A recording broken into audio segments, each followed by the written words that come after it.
welcome to our workshop today. And we have Shara. Shara, welcome to the workshop. And we'll give it, I know we have other people registered, so I'm probably going to give it a few minutes past 1 o'clock before we get started. While we're waiting for people to join, Esther, how did you find out about this workshop?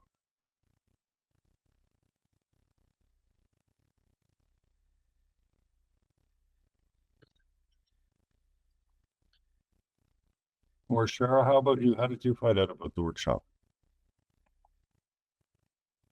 I saw it on either Instagram or YouTube. Ah, okay, good. It's good to know because obviously as we do this kind of workshop, a 1-day masterclass, or we do longer workshops, it's very helpful for us to know where people are seeing things. So I'm just going to write down Instagram here, so we know where to target our advertising and our marketing. Did you know about the school before you saw that ad? No, this is my first time hearing about it. Okay, cool. And are you, I presume obviously you're here because you're an artist. What kind of work do you do? I'm just a beginner and I've been trying to look for videos on how to draw perspective, but I've kind of been struggling on what works for me. So I thought I'd try this one to see how it goes. Cool. I will say that this is the golden age of online teaching, and there are good videos out there on perspective. The only thing is that you have to struggle through a mountain of bad ones. Hopefully this will help a little bit. So you've been teaching yourself a bit on YouTube? Yes, I have. Okay, so we'll see what you know. Now, I'm kind of assuming that anyone coming to the workshop will not have too much perspective, or maybe a beginner. So I'm going to start with very basic things, and then depending on what, how many people we have and how many and what people's knowledge is, I'll go further or not, as the case may be. Hello, Harshad. Hi. How are you? I'm good, thank you. Happy to be here for the class. So. Yeah, good to have you here. Yeah. So I was just saying to Shara and Esther, Harshad, that eventually we'll work our way through some basic perspective formulations, and we'll end up with we're going to do an illustration of some sort. We may not get it done totally in class, but we'll get it started. Sure. So that's my goal. Okay. And Harshad, where did you see this? Where did you find out about this workshop? It was on Instagram. As the algorithm works, I started attending a lot of these classes, and then this popped up, and I'm like, yeah, I'm going to do this. So. Okay, fabulous. Well, and the price is right, so that's good too. Now, I'll mention this when we're closing, but we also do have, starting on December the 7th, in my case, we do have a 10-week perspective workshop. So if you're interested, and that'll take us right into the new year, of course, and I'll deal with, I will be rushing over several topics today. I'll deal with them a little bit more in depth in that workshop. And I always say this to people who want to come to our workshops. Obviously, a workshop is not like our regular courses in that I'm not going to mark you unless you ask me to. Then I will. If you want marking, I'll mark it the way I would mark my own students. And we're not necessarily giving a lot of homework unless, and again, when I've done workshops in the past, some students have said, yes, give me homework. I want to do homework. Okay. But what I'm going to give you, it'll be in a shortened form, obviously, is what I give our regular students. So you're going to get, I think you're going to get something of value. That's what I hope. Awesome. Anyway, yeah. And do you have any perspective background, Harsha? Well, My parents are both artists. Wonderful. Yeah, back in India, and my dad sadly they studied in the 70s, so there was no computer, so they had the proper set square, the drawing board, and everything, and they went into commercial art instead of going into like pure art, I would say, and they did advertising and things like that. I'm more of a 3D guy and a filmmaker, and I'm more from that side of things. For the life of me, using my hands, I can never draw something. I don't know why. Maybe that part of the gene didn't really get transferred over.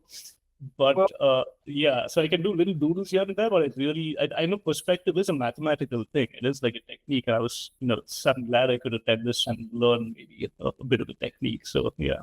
Yeah, and I would say for, if you're used to working digitally, we have students in our regular program who come in who are, I can think of one student in first year who works mostly digitally. Okay. And so she's and very, very good work, but she struggles a bit with traditional things because she just doesn't use a pencil very often, Right. or use charcoal or whatever. Yeah. But like so many of these things, these are skills. Right. I mean, your parents are artists. Yeah. I always like to say there's no such thing as talent. These are skills you can learn. A few years ago, I had a student in my regular perspective class. First class, he said, and he was a mature student, so he was a bit older. He said, "Kent, I'm terrible. I'll never be able to do this. My perspective is just terrible. It's hopeless." And I said, "No, it's not. The only thing you're missing is experience." Right. And eventually, at the end of 2 terms of perspective, we have perspective 1 and 2. He was doing high pass level work, and now he's off. He's left the school and is off to his career. But when we meet, he says, "Hello, master of perspective," and I say, "Hello, perspective master." It's very learnable. It's very teachable. I think you'll find too that I don't really. I mean, it is mathematical perspective in the sense that if you do ABC, you will get C, D, and E. So it's very much like that. But we're not doing math per se, not too much. So I don't mind that. I'm geometrically inclined, I would say, because of the whole 3D thing and all. I like sort of thinking that way. Sometimes too much, maybe. I remember watching a YouTube video a while ago by Jim Lee, who's a comic book artist, and he was talking about perspective, and he was actually doing this is how they discovered it during the Renaissance and how they sort of mapped it out and all that. And I found that fascinating. So wow, that was interesting. Yeah. Yeah, Jim Lee is a wonderful artist. And yeah, I like about him is when he first burst onto the scene in the 1990s with Marvel. I mean, he was good, but he has continually developed, changed, grown. I don't know if you know this artist's name, Rob Liefeld. Not familiar with him. He and Lee came into comics at the same time, and I would have said they were similar. Okay. Liefeld has stayed there, where he has just changed and added things and become a wonderfully well-trained professional. Okay. That's the difference. And I don't know if we'll have time to show Rob Liefeld here today, but oh my goodness me.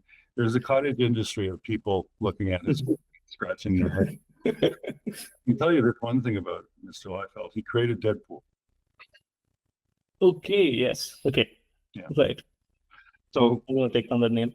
And he's very wealthy. Yeah, so I'm just going to wait a little bit longer because we do have others registered.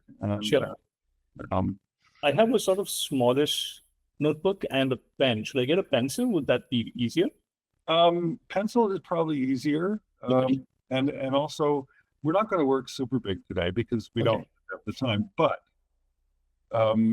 for instance, your notebook is probably fine for the image, for the frame sizes we're going to use. Right. But what we're going to also be talking about today is we're going to do a bit of a look at 1-point perspective and 2-point. And when you're doing 2-point perspective, something I'm always after my students about is you spread your points. Okay, thank you, Amanda. Okay, so maybe I'll start because this is being recorded. So, so it's very helpful to have a bigger piece of paper or be able to tape a piece of paper to the edges of your central paper so you can extend the horizon line and extend your point.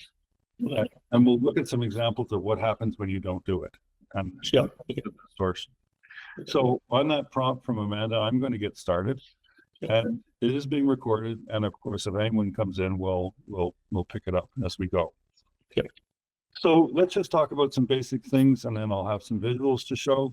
Now, and we are looking in perspective, and I want to stress this about perspective. Perspective, linear perspective, which is what we're going to deal with today, is not reality. It's a system to make an impression of reality. So you can set up your points and horizon line and other things 100% correctly, and you will get bad results. So we have to look out for the pitfalls. Okay. But from the various early times, human beings have been aware that objects. Hello, Jella. Welcome. Nice to have you here. We're just getting started and looking at some historical ideas of perspective, and then we'll get into the perspective itself. And of course, anybody here, if you feel free to ask questions at any point. One of my joys as an instructor is students who ask questions. So even early man knew that objects are smaller in size the farther away they are. When we look at early art, like such as the Egyptians, they do not, and they were very sophisticated people, obviously, but they don't do that at all. Their art is not meant to be representative, it's meant to be symbolic. So Egyptian depictions of the pharaoh would have him tower over everyone else. Why? Because he's more important than everybody else.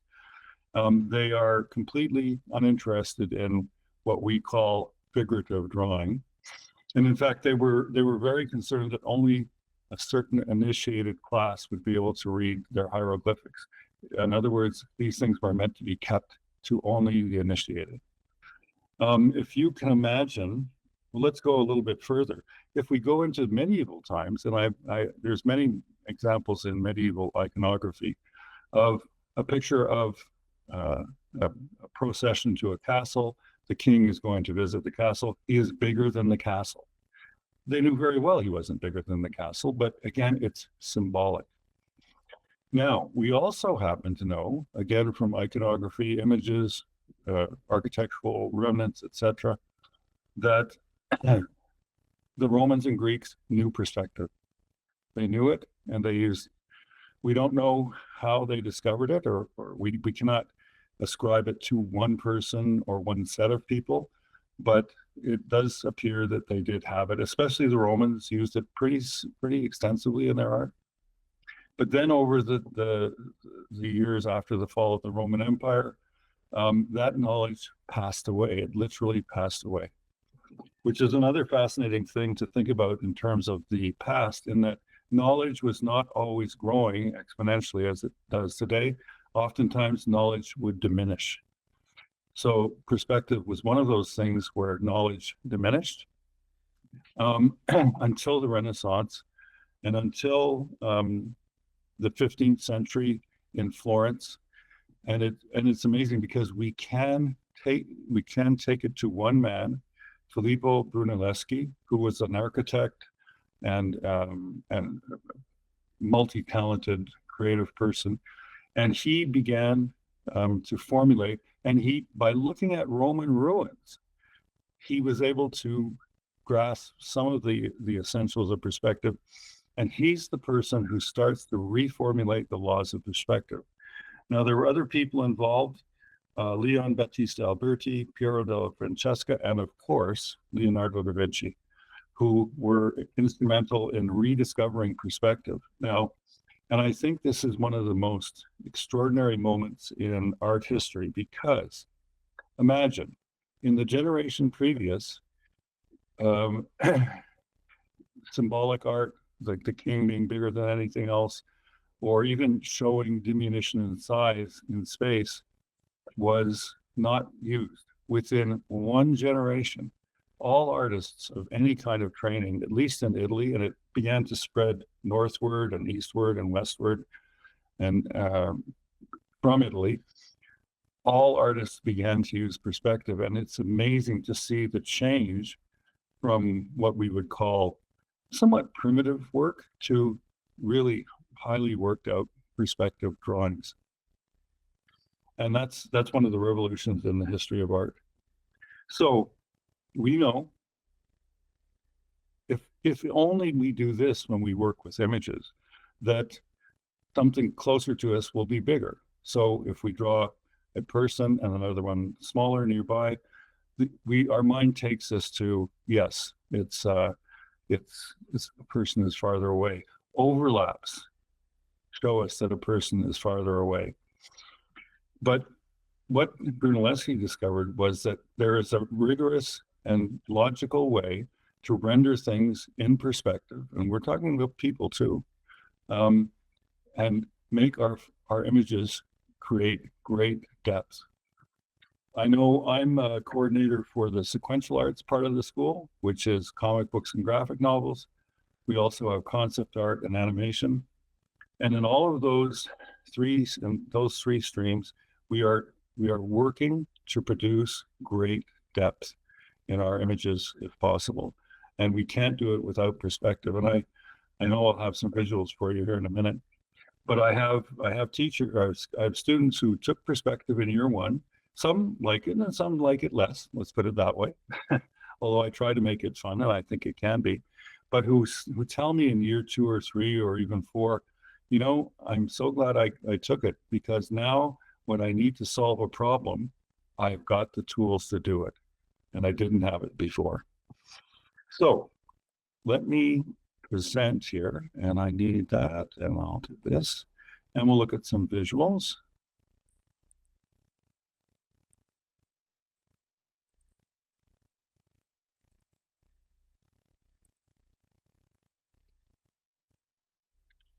Oops, and I hope, there we go. So I hope everyone can see this. So here we see a shot of the ocean, and we see the sky, and we see the ocean itself. And the point where the sky and the ocean meet is called the horizon line. This is a very fundamental notion. Same thing here. In this case, we see the sky. There is some elevation in the land with trees and a bit of a dip here in the land. But basically, we can see that if we look into the distance where the sky and the land seem to meet, that line, that place is called the horizon line. It's always there, even if it's been obscured by trees or buildings or whatever. And here we see something similar. So again, it's a lake, perhaps. We see the sky, we see the water. It literally, the shore in the distance provides a beautiful example of the horizon line. This is the horizon. But we're seeing something else here in the foreground. This man is standing on some sort of rough-hewn dock, and something very interesting is happening, which we'll elaborate on as we go forward. A little bit more modern scene. Once again, sky, a roadway in this case, the horizon line. And if we look at the previous picture, well, what's going on here with both this dock or the roadway? So I'll jump to the next slide, because what's going on is this, and it's easily seen here in this image. Here we have railroad tracks laid straight and extending off into the distance.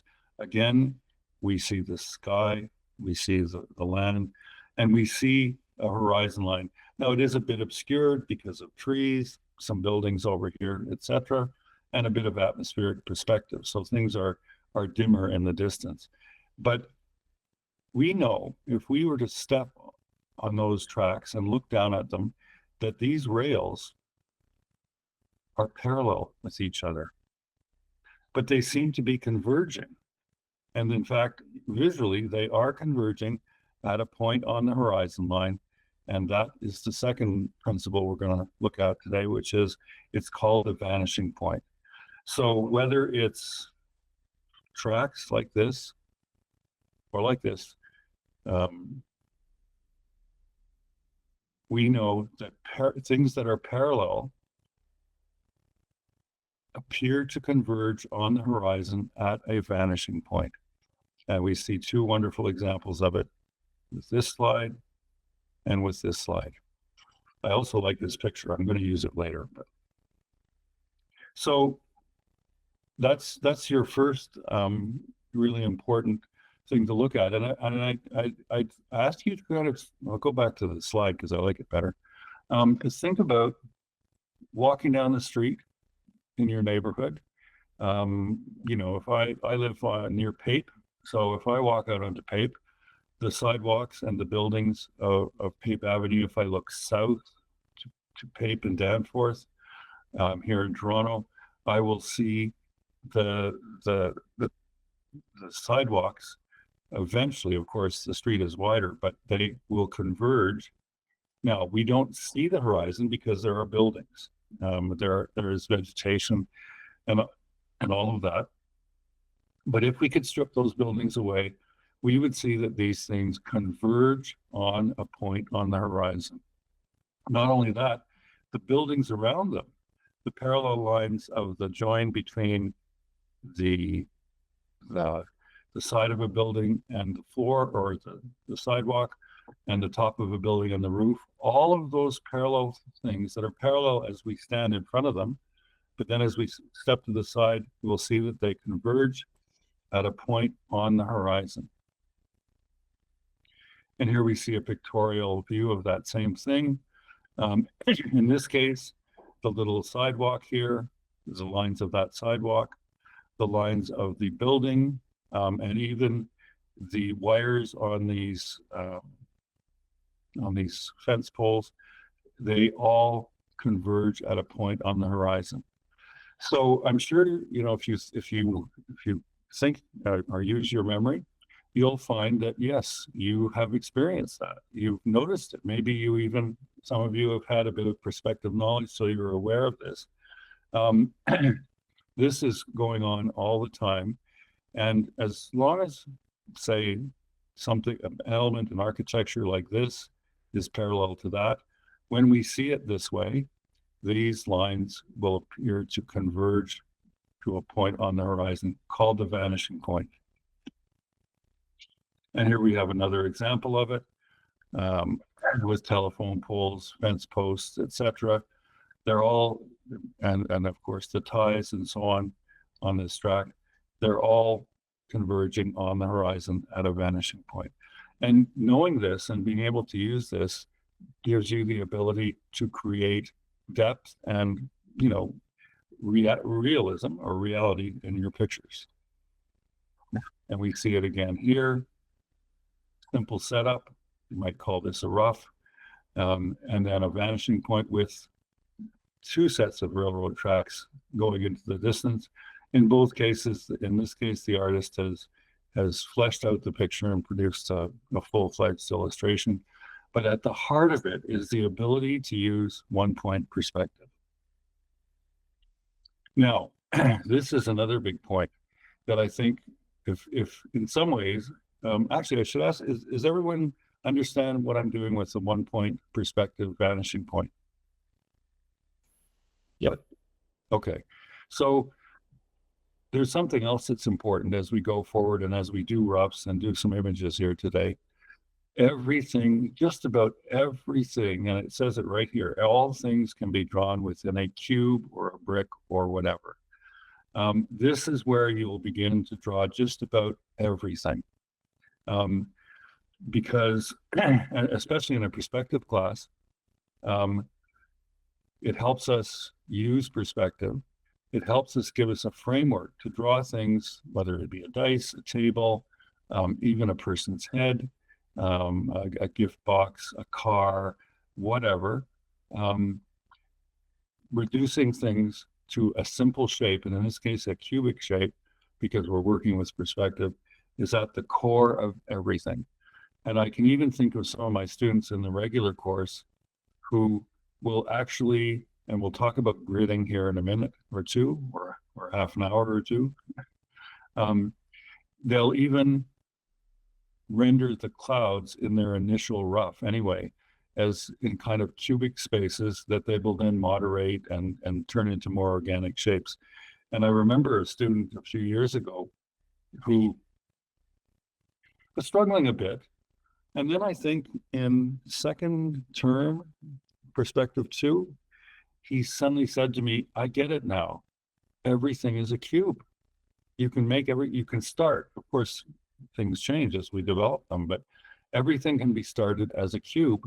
And it was a huge revelation to him. And his art, his perspective work and his general art improved quite a bit. So let's look at some of this. So here what we're going to do here in most illustrations you'll do, one of the first things I do, if not the first thing, is to indicate the horizon line. You can put it as high or low as you want, although for what we're going to do today, I want to keep the horizon line as a standard horizon line, roughly the middle of the picture. He's made it a bit lower here. And in this case, the artist has decided to start with the vanishing point first. And once he's done that, he then adds this shape, a cubic shape. Now, because it's 1-point perspective, something you have to pay attention to. These lines here at the top and bottom of this cubic shape are parallel to the horizon. This you have to maintain. These lines here are, perpendicular to the horizon. And that's very important. Now you're going to join this corner and this corner and this corner and this corner to the vanishing point, because eventually we're going to make something out of this, whether it be a Borg spaceship from Star Trek or whatever. And here we're going to, by indicating a point, and you choose the point, we're going to indicate how deep this cubic shape is going to be. There we go. By dropping a vertical, now you can see this is beginning to look more three-dimensional. And then by taking a line parallel to the horizon here, we now have the front, the side, and the bottom of this cubic shape. Because of where it's placed, we are looking up at it and we can see underneath it. Okay, so I'll do one of my own. There's a standard horizon line. And in this case, rather than start, and both are valid, rather than, depending on what you're going to do in your illustration, rather than start with the vanishing point, I'm going to start with the face of a cube. So in 1-point perspective, whatever object, and they all start as cubes pretty much, it's going to be square to us. And you can see again that this line and this line are parallel to the horizon, and this line and this line are perpendicular. And I've just arbitrarily chosen a vanishing point because I want my cube to be oriented towards the left here. And I've joined, from the vanishing point, I've taken a line to the 4 corners of that cube. Then I've dropped a vertical here. Again, I'm the artist, I'm in control, I'm a godlike being. So I've dropped a line here to indicate the depth of the cube. I've added 2 parallel to the horizon lines here. This will help begin the back of the cube. And then another vertical here. And we are looking at this cubic shape. And this is another little drawing thing that's important. We can see through it as if it's made out of glass. And this is a very important principle that you'll use, or you should be using in your drawings all the time, is to draw things in, at least in the initial beginnings of them, in their basic shapes, as if they are made out of glass. And as if you could, and this is called drawing through. So you're drawing through the object. You're not drawing from the outside in, you're drawing from the inside out, and we can see the inner structure of the cube, or eventually the building, or the car, or even the human being. And then we tighten it up a little bit here. So some more 1-point perspective cubes. Now, this is something we have to watch out for. Let's just ignore this awful thing to the right for a second. And here we see a cube. It's been set up with these lines parallel to the horizon, and we have a vanishing point here, and we can connect these corners and draw a line parallel again to get the depth of the cube, and it looks quite believable. And I think we can even see the inner structure of the cube. So we're going to do the same thing over here. This face and this face are the same thing, essentially. And now we have, we've lined up this line here, and we've created this shape. This is not a cube. And the reason is it has gotten outside of our cone of vision, and it is now distorted. So the further, when you're using 1-point perspective, the further you take the face of your cube out to the left or to the right, the more distorted you're going to get. Okay. And I did another version of it, same thing. This is within the cone of vision. And then here, because it's been pulled way far away from the vanishing point, it's beginning to get distorted. So you can set it up. This is what you have to watch out for in perspective. Both this, in other words, this is set up properly, but you're getting distortion. And same thing here.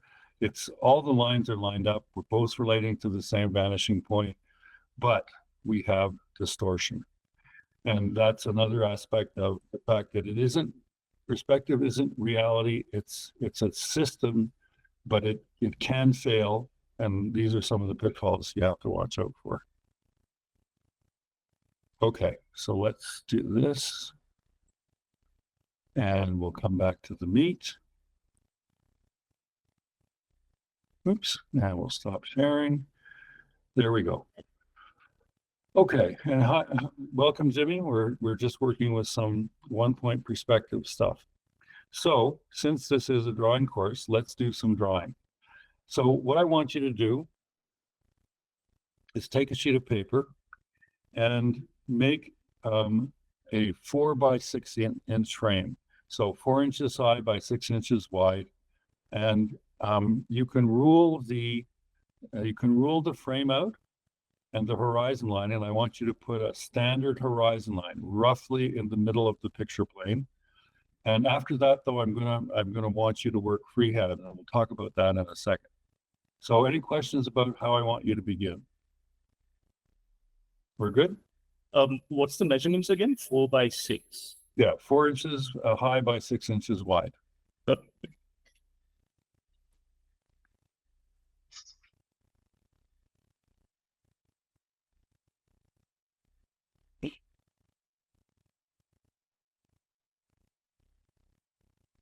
And welcome, Jimmy, by the way. Have you had any perspective in the past? I've seen a different online course, but I never practiced. I'm just curious to know what is the information that I can have with this lesson or with this course. Okay. Well, we're going to look very briefly at 1-point perspective, then 2-point, and do some other things. And then eventually I'm hoping that we can, using 2-point perspective, and I know I'm going a mile a minute here, but I want to have the opportunity at the end of our time together for you to create a castle. In other words, make an illustration and have some fun with perspective. So we are going to be doing exercises. I know in my regular courses, I don't, I try and avoid exercises. I try and teach certain skills and then have the students use them in practice. So today we're going to do a little bit of 1-point perspective. I hope you caught some of my talk about 1-point perspective. Were you able to get some of that? I'm just arrived. It was not possible for me to be before 1, and I'm just late. Sorry, I'm just arrived. Okay. So I'll try and catch you up a bit here. But for Shara and Dajal and Harshad, if you finished your sketch, okay, so you've got a horizon line set up and a frame. Now set up a 1-point perspective situation, create a vanishing point. Don't put it way off to the side of the picture, relatively centrally. Once you've had your vanishing point, put your vanishing point, create the face of the object that you want. And let's see you do that. And this part, so from now on, I want everything done inside the images to be done freehand. Later we'll go and use rulers, but for this, freehand. Okay, and so let me go back here, Jimmy. And while people are working, maybe I'll present again and I'll just show you a little quick primer on 1-point perspective. So let's do this.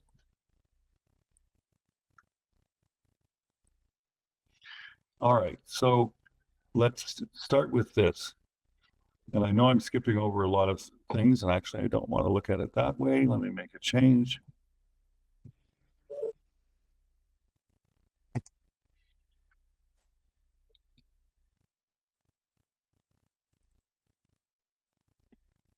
Whoops.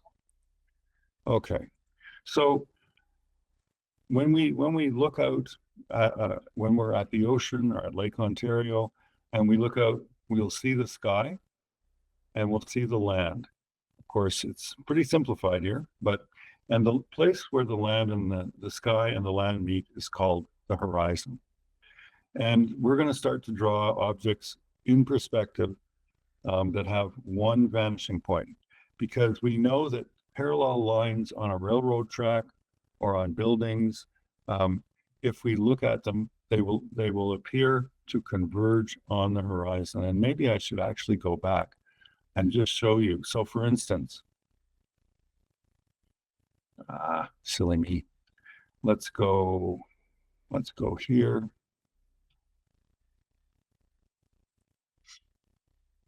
All right.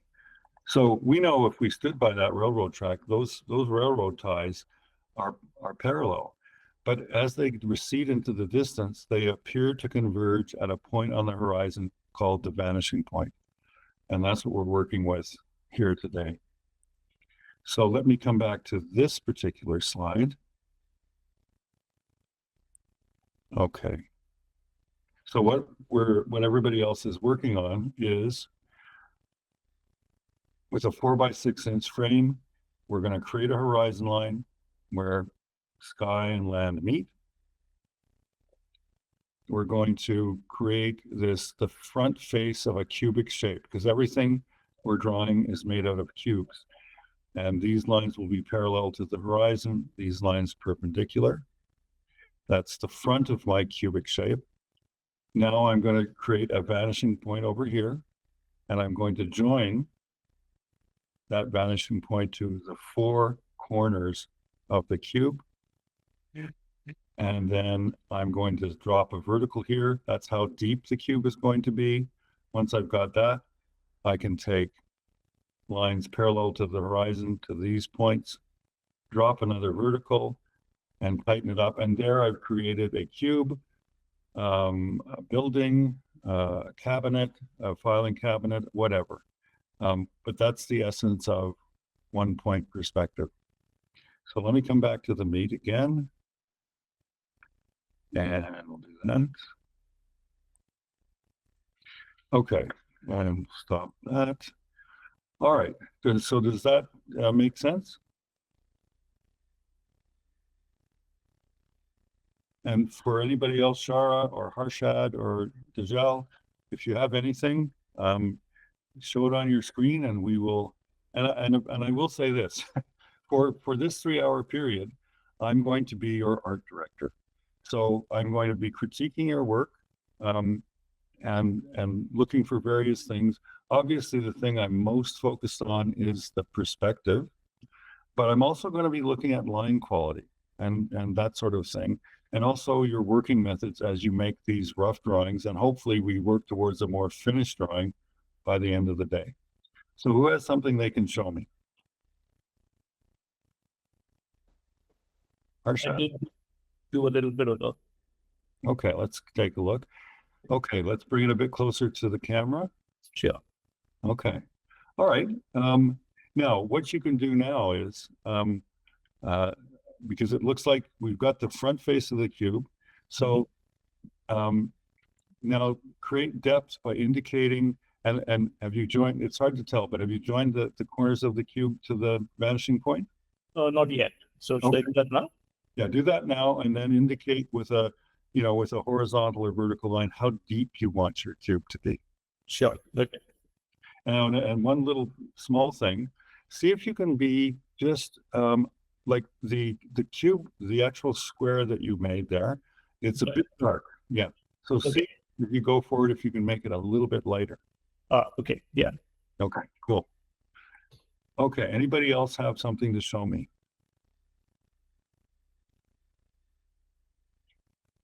And I think you can tell I'm a fairly pleasant art director.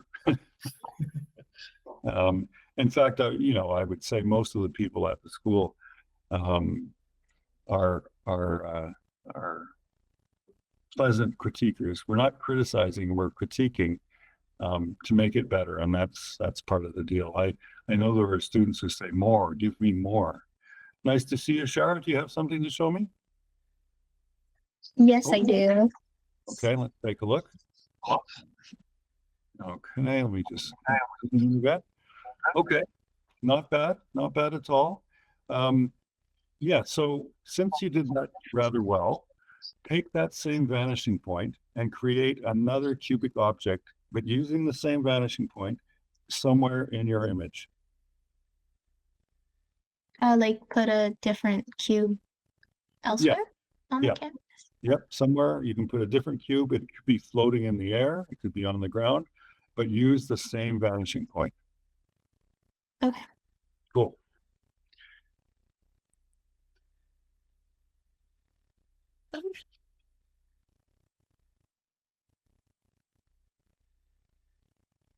So I'm going to be, and this is, when we get to our illustration at the end of the day, I usually, and again, as I said to Harsha at the beginning, this is a workshop, so I'm not going to mark you unless you want me to.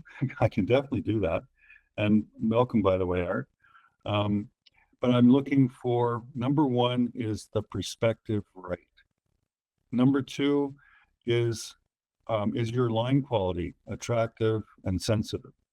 Number three is detailing. That will come more when we get to doing an illustration. And number four is the illustrative qualities of the image. Again, that'll get to the final part of this. And welcome, by the way, Mark. So we have Mark and Art who've joined us. What we're doing, Mark and Art, is we're working on 1 point perspective. And if you have done it before, if you could give me, now, first of all, I need to ask, have you done any perspective, or are you new to perspective? Yes, I have. Okay. So Mark, if you could you give me this? I mean, everybody's using a 4x6 frame, and with a standard horizon line roughly in the middle of the picture, and they're creating a cube in 1 point perspective. So I'd like you to draw me a cube in 1 point perspective with obviously it's one vanishing point. And the frame and the horizon line can be ruled in, but the interior drawings or lines should be done freehand. Okay. Cool. And Art, are you able to do that? or would there be a little bit? Yeah, go ahead, Art.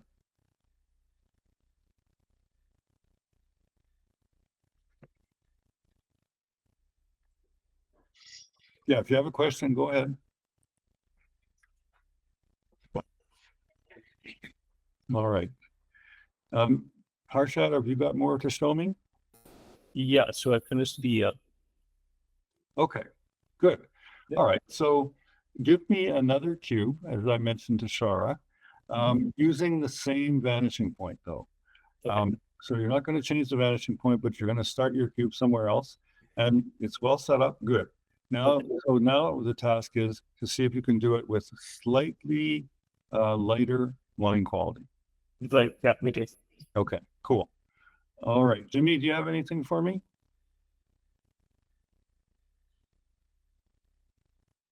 And all right, if you have any questions or if you need a bit of a rundown on 1 point perspective, we can definitely do that. Yeah, sure. What do you mean by line quality? Do you mean like how straight it is or the opacity? That's part of it, but let me do a bit of a drawing here, and I'll show you some examples. So, for instance, I'm going to start to draw a simple mannequin for drawing the human body. So, I'm going to start with something like that. Okay, now I'm going to show you this.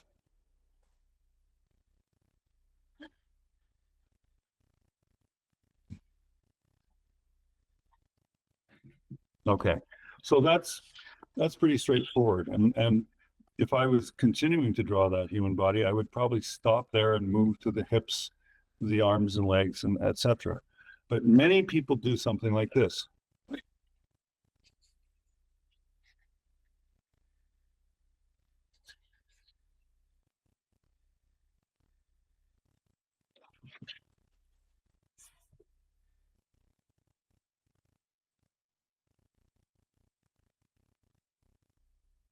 So what's happened there is that instead of stopping and I was satisfied with my little torso that I built, I kept adding lines and adding them and adding them and adding them. And none of them change anything in the cubic or in the torso itself. So let's say now, of course, we do need to adjust our drawing sometimes. So let me add an arm here using a glass mannequin. Okay, so I've added an arm.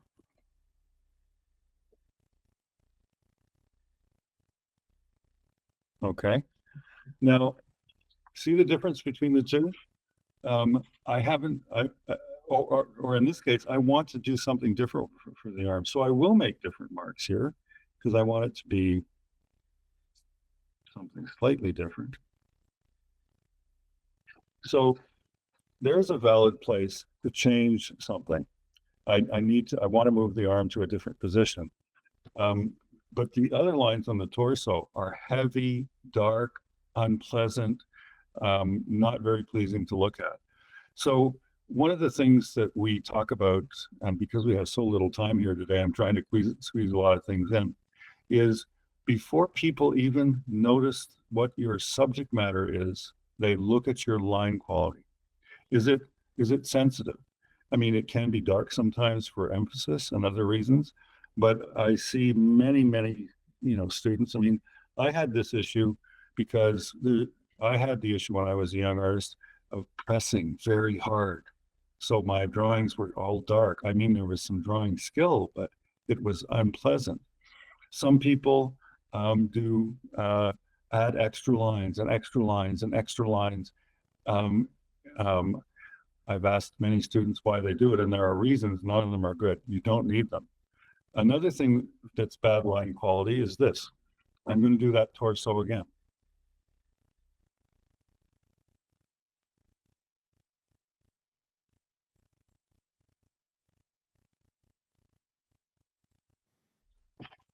Okay, so let's look at this torso. And we'll get it in nice and close.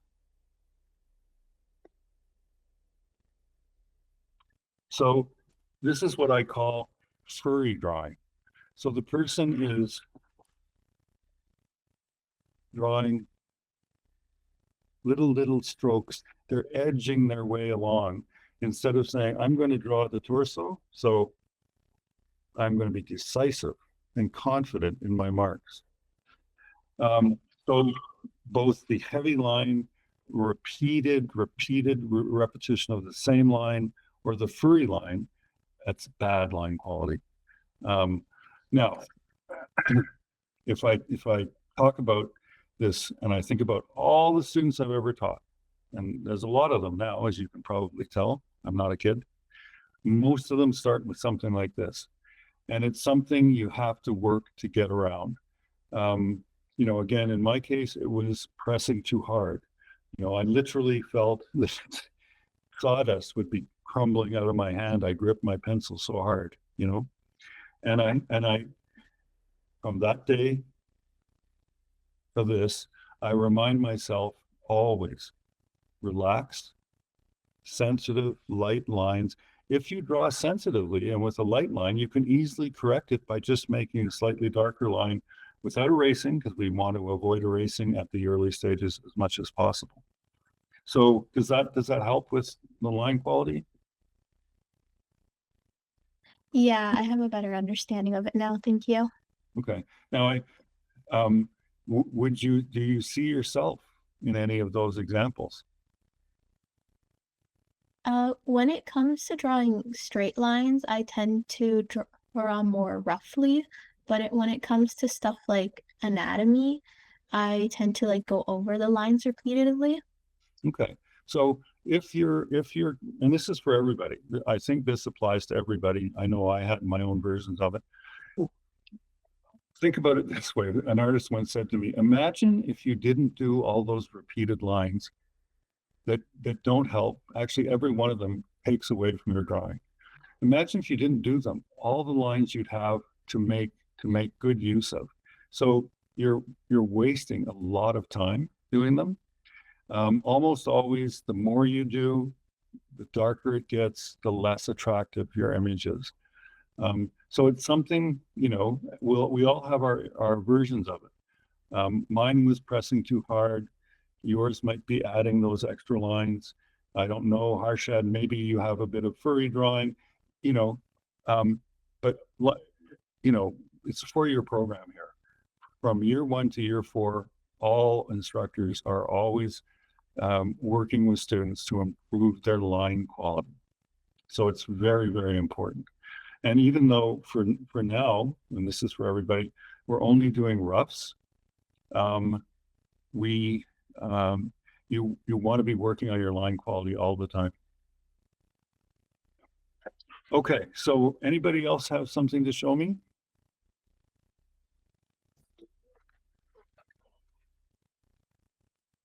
Mark, you've got something perhaps? Yep. Okay, let's take a look. Wait. Hey, let's see. Second. Where's the? Nope, it's too bright. Very bright, yes. Yeah. You got a neat studio, by the way. Thank you. What's on the set? No. Ah. Now I'm guessing that you actually have a very sensitive line quality. I think my contrast is up too high on my camera. Okay.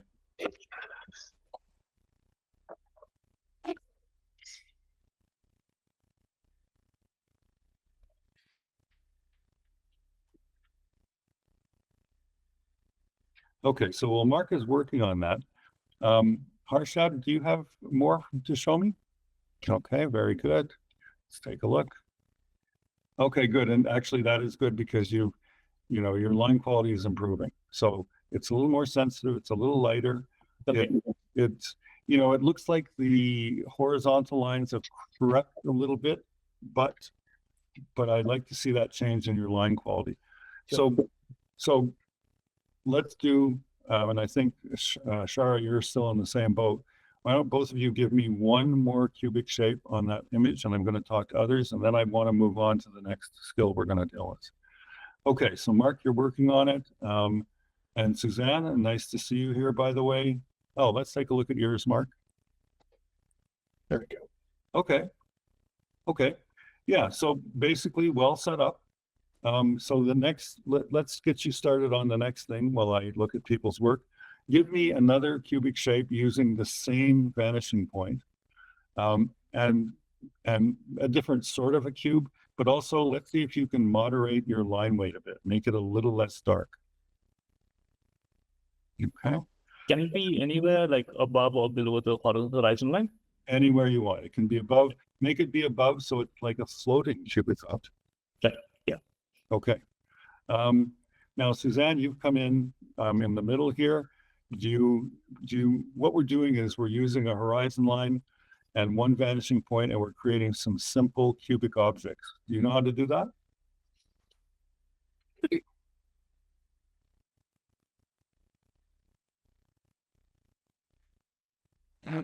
And Dalal, how about you? How are you doing?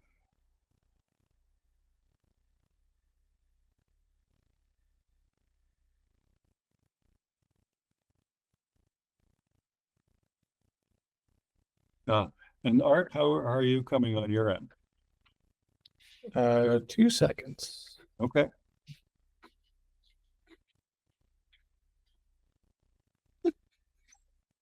Now, Shara, since you are, I bet you, ahead of everybody else at this moment, can you know, those cubic shapes can be turned into many things. Let's say you're going to turn them into a building.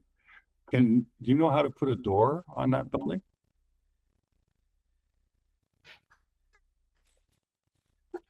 Oh, you're muted.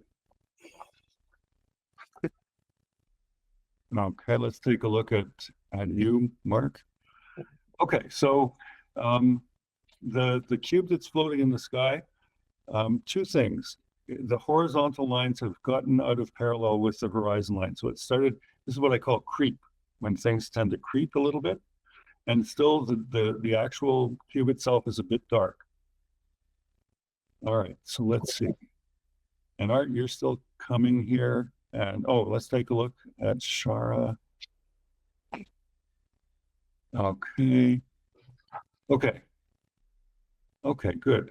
Yeah, so give me on that original building or cubic shape, but I'm going to call it a building. Do you know how to put a door on it? I don't need a door jamb or anything, just a simple door shape. Because if you don't, I can show you. Oh, you're muted.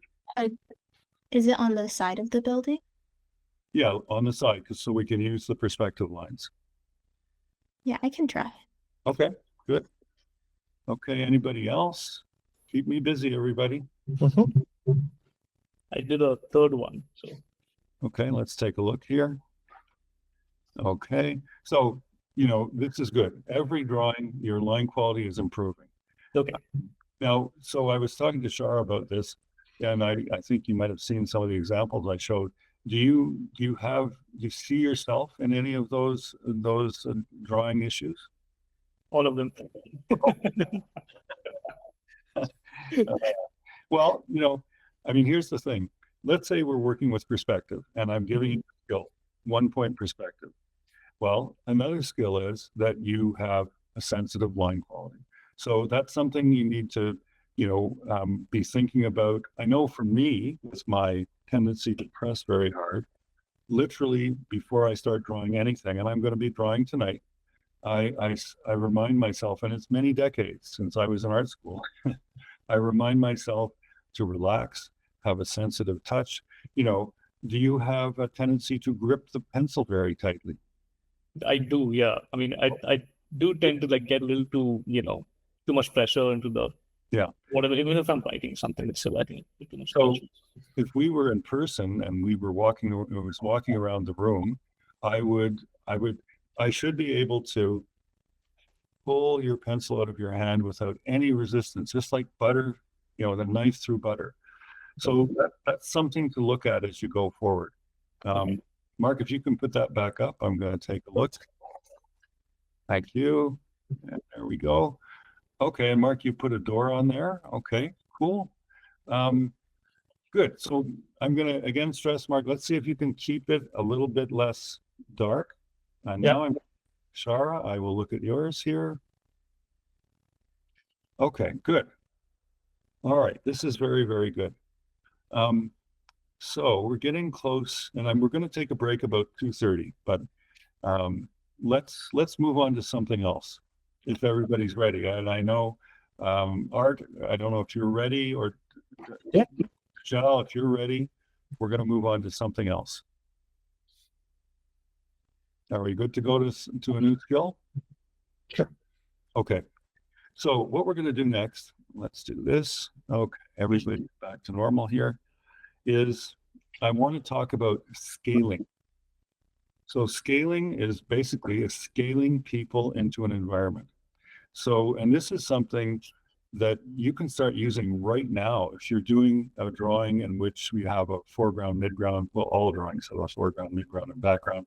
But if you have some sort of vista and you want to put people in, now anyone who's in this workshop is, I'm quite sure, an artist. And that means usually you have a fairly good eye and a fairly good eye for proportion. But let's say we want to do it accurately and have people in an environment and their relative sizes are correct to each other. So this is scaling. So I'm going to present about scaling. And actually, I shouldn't do that before. I just ask everybody one more time before we move to the next thing. Any questions about what we're doing so far? Okay. All right. So let's do scaling and I'll present.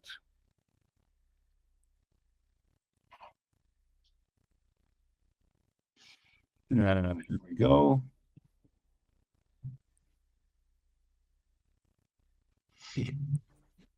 Whoops, it was typed here. Just a second. Okay. So this is from Andrew Loomis, who is a very well-known, he's in the 40s, 50s, 60s, 70s. He was a very well-known illustrator and art teacher. And I would recommend his 6 books. There's various books where he talks about drawing head and hands, figure drawing for all it's worth, and other things, including painting. Highly recommend it. But this is a very small image from one of his books, and it's about how do we scale people into an environment. So let's assume, I think this is what he did do. This is your template figure. This is the one that you're going to have in your drawing that you'll use to scale everybody else in. You may not keep that figure in the drawing, but, or you may, as the case may be, but this one is the one you're going to work from.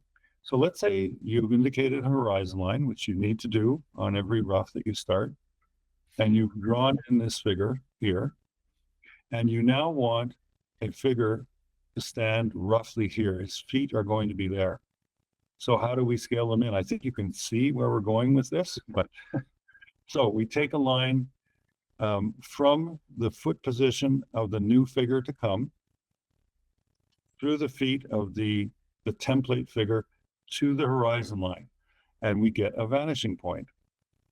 We then take a line along the top of the head of the template figure and extend it out. We can lift a vertical line here, and that is the height of the new figure. And if we want, we can even take lines from, say, the vanishing point to the bottom of his suit to get that lined up, where the relative height of his head, etc., etc. If I want to have a figure standing here, I can take a line from the foot position of the figure to be back through the template figure to the horizon, creates a vanishing point. I can take a line through the template figure to this figure, and that's the height of the new figure. And you can see he's even added another figure back in the distance. So these figures are all scaled to each other. You know, but the idea is you start with a template figure. That's your number one, and everything else can be scaled with that. So what it means is, and we'll see this when we get to illustrations, you want your template figure to be relatively large, so you can work with it. If it's very small, it's difficult. And you want them to be relatively central in your image so that it's relatively easy to scale people all over the place. Now this is something interesting. So here we've got a line of figures with a low horizon, a mid horizon, and a high horizon. But in the first two cases, and in the previous case here, the figures are breaking the horizon line. So this is one way to check what you're doing with your images. If one figure, your template figure, in this case with a low horizon, is breaking the horizon line at the knees, they're all going to break it at the knees, assuming they're roughly the same height. If one of your figures in this mid-horizon situation here is this horizon line is crossing the figure at the chest, assuming the other figures are a similar size, they're all going to cross it at the chest. In this case, the figures, I wouldn't have done this, it's a tangent, but the figures are touching the horizon line, so all their heads will. Now, if figures are different heights, children, a tall person, a short person, that will change things. But this is a thing it's called hanging your figure on the horizon. And it's something to check if the figures are crossing the horizon, that all people are roughly crossing the horizon at the same place. So we see some examples of it here from the famous artist course. They haven't indicated a horizon, but I think you can see how it's being used. And another one here. Now, this is kind of interesting because let's just say, for example, that this figure here is our template figure. And we want to put the feet of the next figure here. You can see if I took a line through the bottom of his feet, it would go way out here. Now, you can do it. We often take paper to the edges of our perspective drawings to extend the horizon line. And in fact, we should be doing it when we get to 2-point quite a bit. So there's a simpler way to do it. Let's say we want the foot position of the person to be here. So rather than extending a line way out there to the horizon, we can just take a horizontal line, have it cross. We've created this already, these two convergence lines, have it cross it there, extend a vertical, and then another horizontal, and we get the height of the figure that we want. And this is the same principle here. Put it in use. We have a gridding, which is exciting. And here we're doing the same thing. We can take these horizontal lines out to the side, but using these convergence lines from a template figure to get figures all over the place. And same thing there. Now, this is something that when I hope we get to making a castle in the last part of this class, where, and I'll bring this up, I'll talk about this more when we get there. When you start to build a worked out scene with buildings and people, you're going to be working with very simple cubic shapes and so on. Right off the bat, once you've got your first cubic shape in and it's going to be a building, you're going to determine how tall it is, 1-2 stories. You should get a door in there and scale in a person so that the person is scaled to the building and the door, and you don't have unpleasant surprises down the road. So this is the case of unpleasant surprises. It's from Loomis again, and here we have a horizon line, a couple of figures that are scaled to each other, and a building. Now the problem here is that on one end or the other, these figures are scaled properly to each other. You can see how they line up to the bottom of their feet and the top of their heads. But what's going wrong here? Well, the building has either the artist scaled the figures in after the building was made and made them too big, or vice versa. The building was made too small after the figures were scaled in. You can see the doorway here. This is not a doorway for a normal adult. Something similar is happening down here, where horizon line figures, 2 figures are scaled in, actually 3, and the house I'm guessing the house was made first and then the figures were scaled in, but not in proportion to the doors and windows of this house. So that's something to watch for as well. And there's a proper version of it right there. Okay, so let's do that. And I want to go here.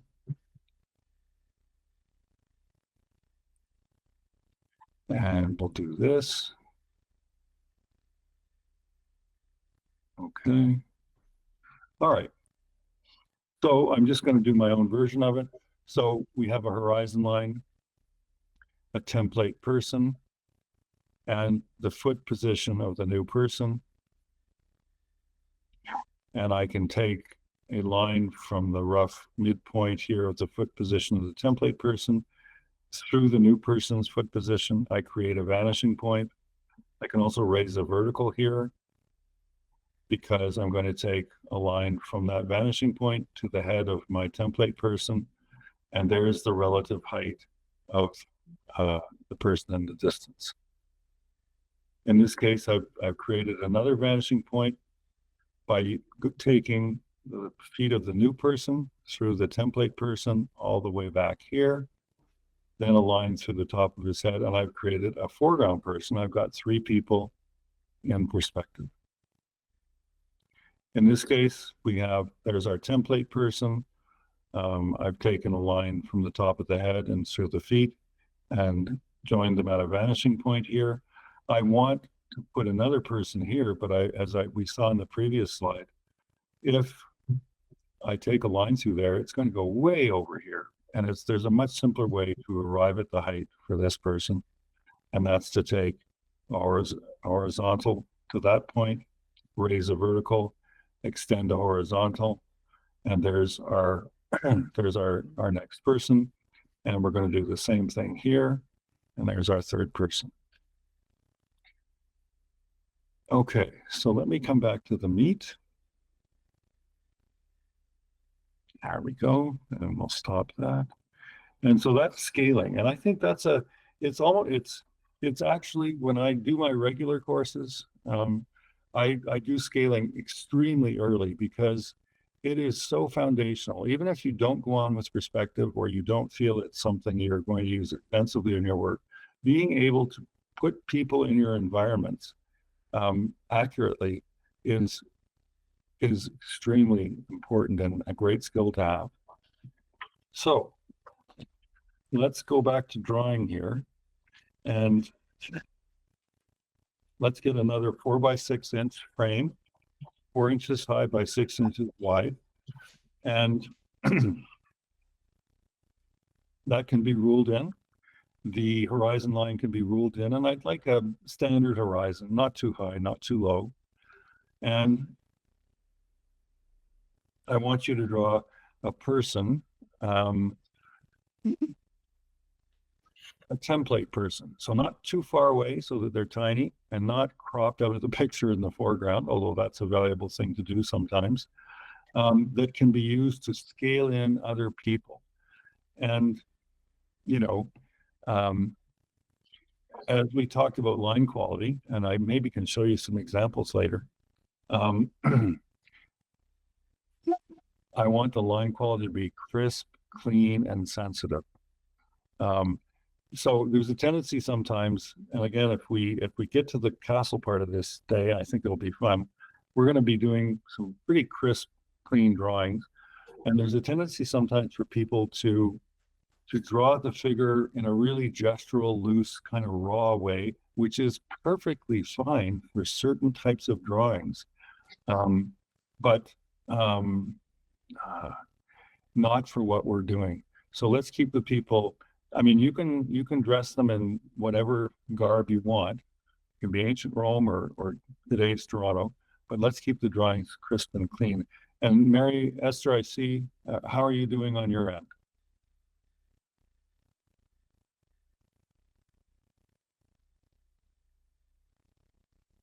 I know we're going very quickly here today, so if you have any questions or at least you can start doing this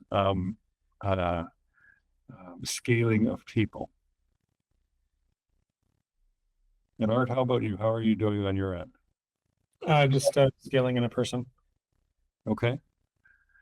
And Dalal, how are you doing on your end?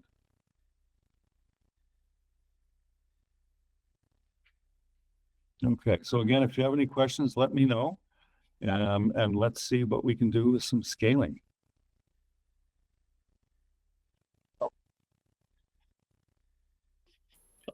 I'm not great at figure drawing, so I'll do my best. Yeah, I mean, I'm not concerned about it being a great figure. Just even if you did, I'll just do a little drawing here. Even if you did something like this.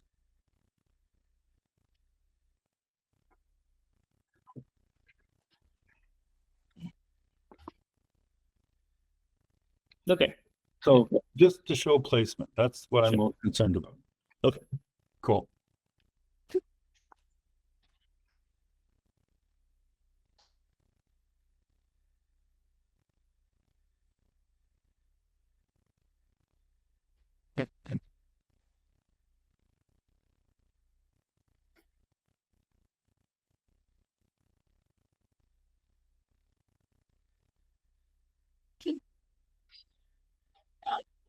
Now, for those of you who have some perspective background, I know for you, Harshad, you've been teaching yourself online with YouTube and so on. How about others?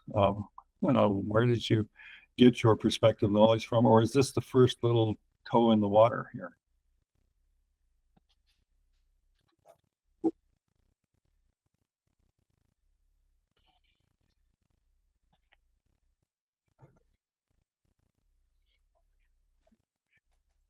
To answer, I'll answer that. Let's see if I can get that. Okay, let's take a look here. Okay. Okay, so that's your template person. Yeah. Okay, so great. So give me, create a foot position for another person you want to scale in that you can use the template person to create a second person, whether it be closer to us or further away. Okay. And that's for everybody. If I'd like to see your template person, but once we've done that, let's then move to scaling in another person. So if anyone's got an image with a template person in, and again, the figure drawing is not, I'm not really concerned about it too much. I just want it for placement. Okay, let's take a look. Okay. Okay, good. All right, so now in this case, Shar, you've got your lines. Which was the template person, the smaller one or the bigger one? The bigger one? Okay. So, and you've sort of got your second person lined up with that, which is great. So now give me a third person, but somewhere not lined up with those two convergence lines. So to the right, say, in your image. Okay. And Shar, do you have any art training? No, I'm just self-taught. Cool. What kind of things do you like to draw? I like to draw people. I really dislike background drawings a lot, so this was like a really big learning curve for me. Well, are you because I'm a teacher and coordinator in the sequential arts part, the comic book part of the program. Are you a comic book reader? I'm more so into anime, but I Yeah. tried to get into manga, Yeah. and not so much of like the Western comic styles. Well, I have to tell you, I mostly only read manga these days because there's just so much more in it than, let's just leave it alone. So yeah, but here's something I always say to my students, because most of my students are really into manga. So there's no doubt about that. But many of them are like you. They love characters and the backgrounds. It's like, oh, do I have to do that? But to me, let's say you have a room with two characters and they're talking in a room. You got three characters. You got the room and the two people. And the room should have as much character as the people. And I don't know. I mean, you're just getting into manga, but sometimes I ask students, well, what's your favorite manga? And if I know it, I'll say, well, look at this. Look at the backgrounds this person is creating. The really better artists can do that too, you know. Anyway, I hope you're enjoying. Yeah, I realized that the picture doesn't look complete without the background, which is something that I realized recently. So that's why I'm trying to learn how to do perspective. Yeah, you know, even drawing the figure, it helps to know perspective to draw the figure. It's yeah. You know what I should do, because Harshad brought it up, you know, and you may, I don't know if you're going to take my 10-week perspective course that starts, or you may be going to another art school, or you may come to our school, but I should go online and make a set of resources for those who I may not see again, of good websites on YouTube about perspective, because as I was saying to Harshad, there are some really good ones and there are some terrible ones. They are just awful. So you've got to be careful about that, you know. Anyway, I hope you're enjoying this, and let's see what kind of environments we can create. Okay, cool. Okay, Mark, you've got something for me. I'll look at you first. And welcome. I believe we have someone else joining us. Okay, cool. Yeah. All right, so same thing, Mark. Give me a figure, but not aligned with those particular convergence lines. So give me another figure to the right somewhere in your illustration. Okay. Okay. And Harshad, you've got something for me. Oh, hold on a sec here. Okay, good. And actually, these figures are fine. They're Okay. So do this. So it's the same thing. You've got your template person and your new person lined up on the same convergence lines. So give me a new figure somewhere to the right in your drawing. Sure. Okay. Cool. And let's see. Asala, hello, welcome. How are you?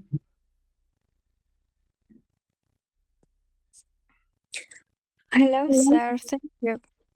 I'm fine. Good. We're working with perspective, obviously, and we're right now learning how to scale people into an environment. So I don't know if you know that. You probably don't. I'm assuming you don't. And maybe while others are drawing, I can quickly show you, I can present and show you how that's done. Let me do that. Because this is a very important perspective skill. So let's go here. Let's actually go back here. Silly me. I keep clicking on the wrong things. Oh no, we're good. Okay, so this is scaling. So here we have a horizon line, you know, where the sky and the land meet. And I've drawn a person like that. And I want to have other people standing around him, but I don't want to just eyeball it. I want to accurately do it in perspective. So for instance, there's my template person, I call him. And I want another person standing here. I want his feet to be kind of there. And so what I do is I take a line from that foot position through the template person all the way to the horizon line, and that gives me a vanishing point. And I take a line from that vanishing point all the way along the top of the template person's head to the foreground, and I've raised a vertical here, and that's the height of the new person. And basically that's scaling. And there's more complications to it, obviously, but do you think you could do that?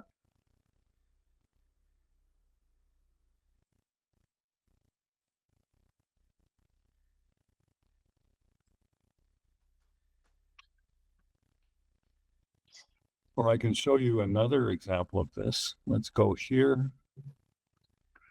And let's open up with this. There we go. So I'm just going to quickly show this, and then I'll come and look at people's work.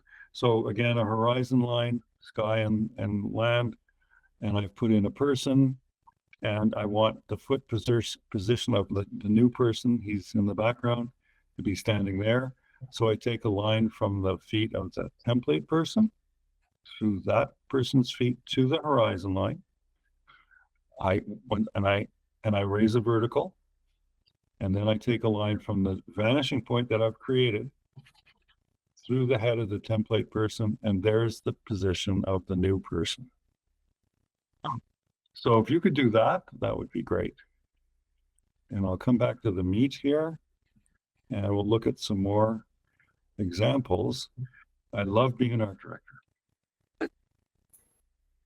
Okay, I'm going to go with Shara and then Harshad. Okay, let's take a look. Good. Excellent. Excellent. Excellent.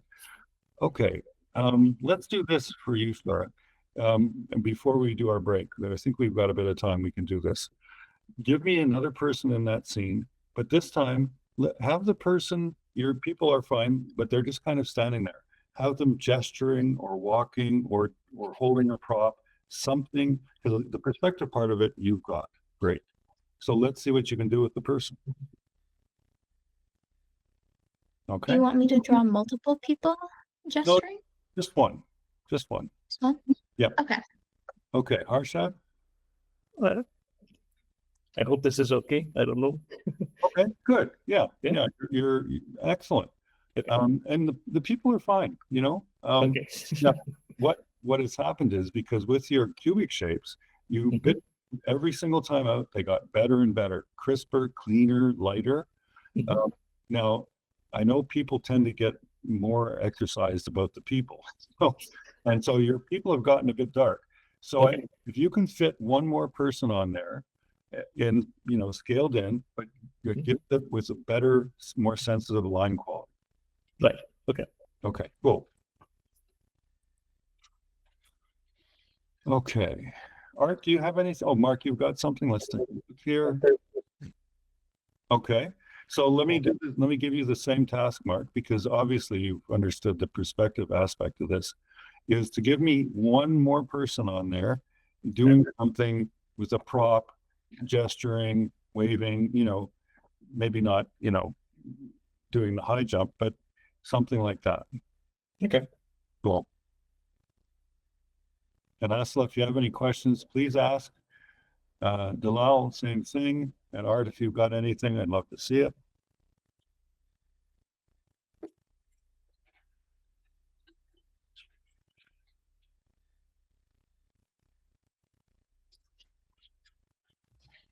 I think I've run out of space. So should I do it maybe here? Or what you could do, because I think, you know, basically, I think you've got the perspective part figured out. So that's not an issue. If you could make me another smaller frame and then Okay. Just give me a figure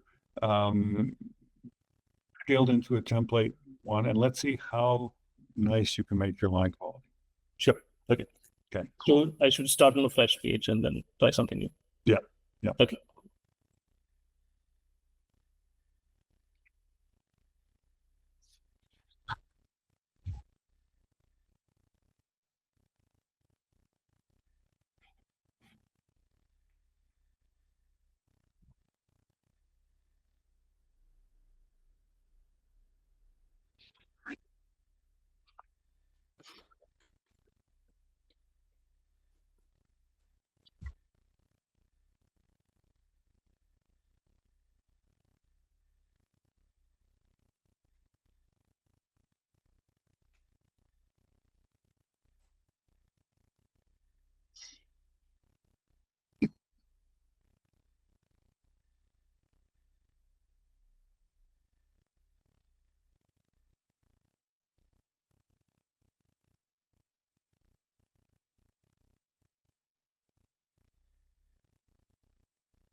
I was thinking of what you said, Shara, about backgrounds.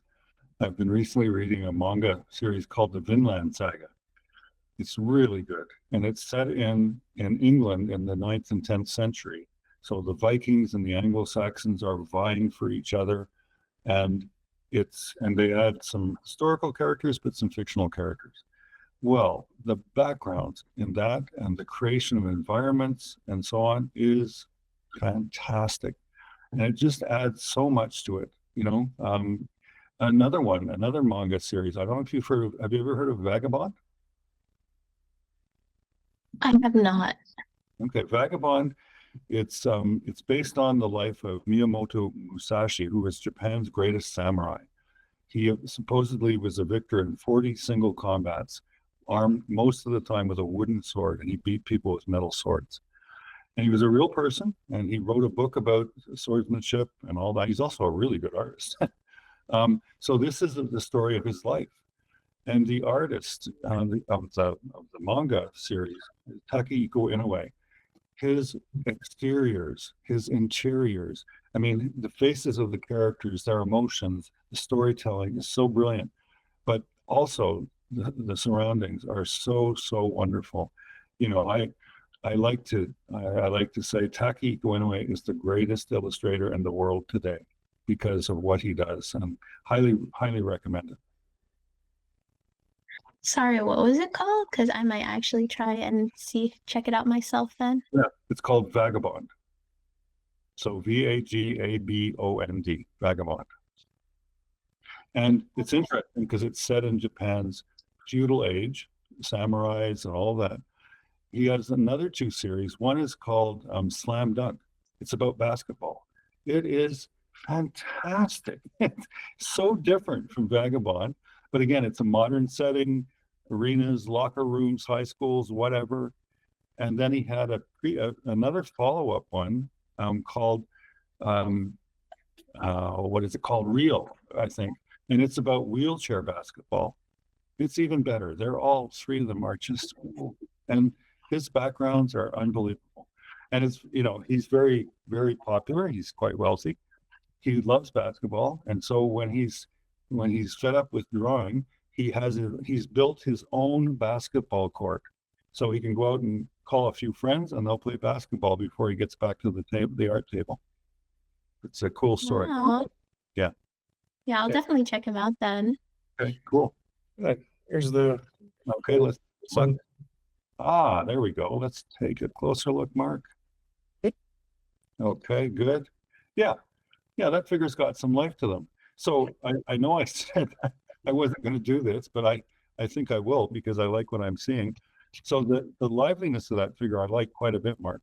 What I could do is the figures their heads are quite big. So if you're trying to draw adult human proportions, the heads are big, and I would watch that for next time. Okay. Sure. If we get a chance before we're done here today, I'm gonna put some Vagabond up on the screen for people to look at. Okay. Anything else before we take a quick break? Because I still have a ton of stuff to go over. Okay, Harshad, let's see. There we go. Does that work? Yeah, that works. And your head size is good and it's active. So that's something too when you're doing drawings like this. Sometimes you just want to put a character for placement, but most of the time have them do something. So that's a little thing for everybody. Okay. This is good. We're fitting a ton of stuff in here today.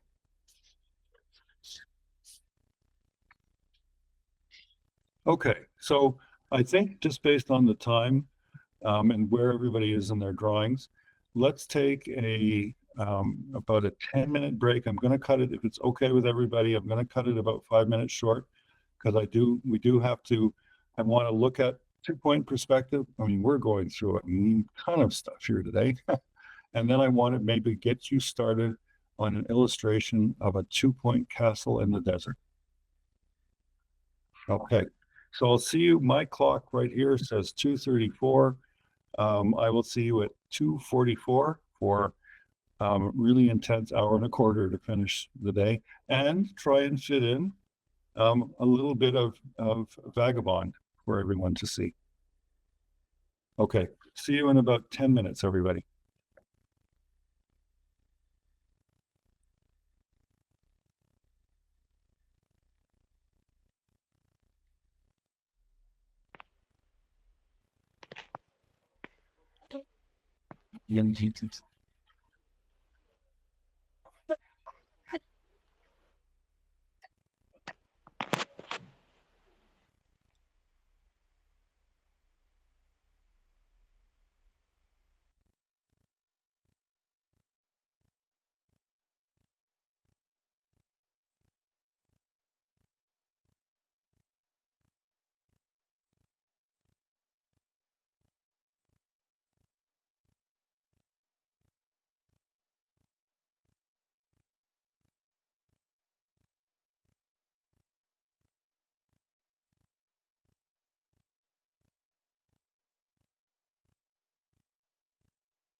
Okay, I am back. So I'll gather all my perspective fans. Just a sec here. And see what we can see.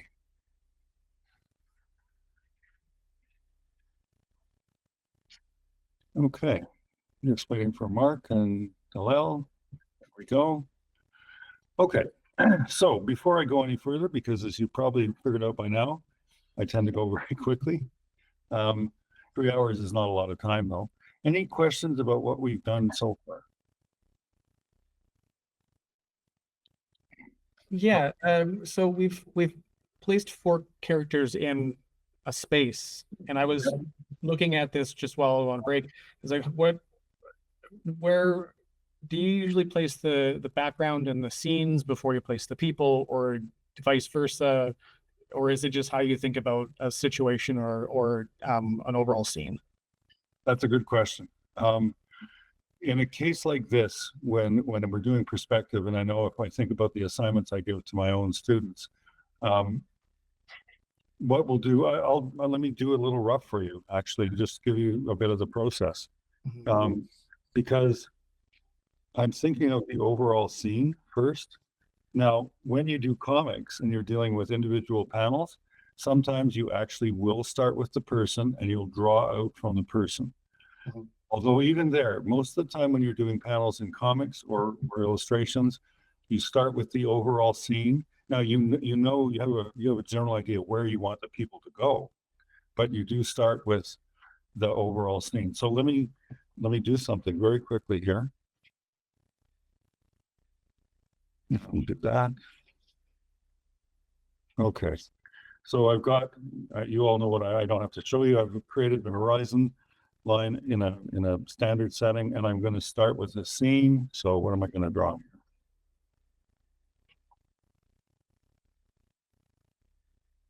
Okay, so there's my beginning. Yep.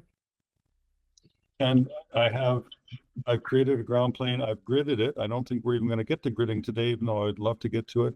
And I've created my first building. And I want to do something else here.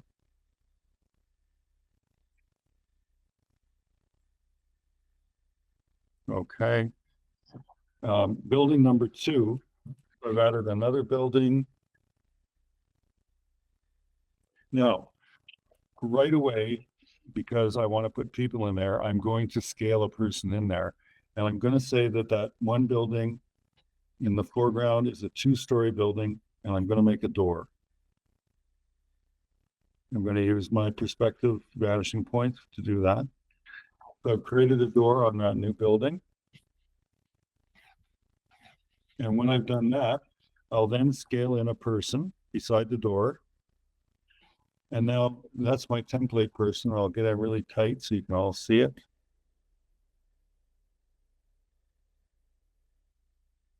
Yep. And now with that template person, I can scale in people in other places on the image. So let's scale in a few people. And we'll do that one over there.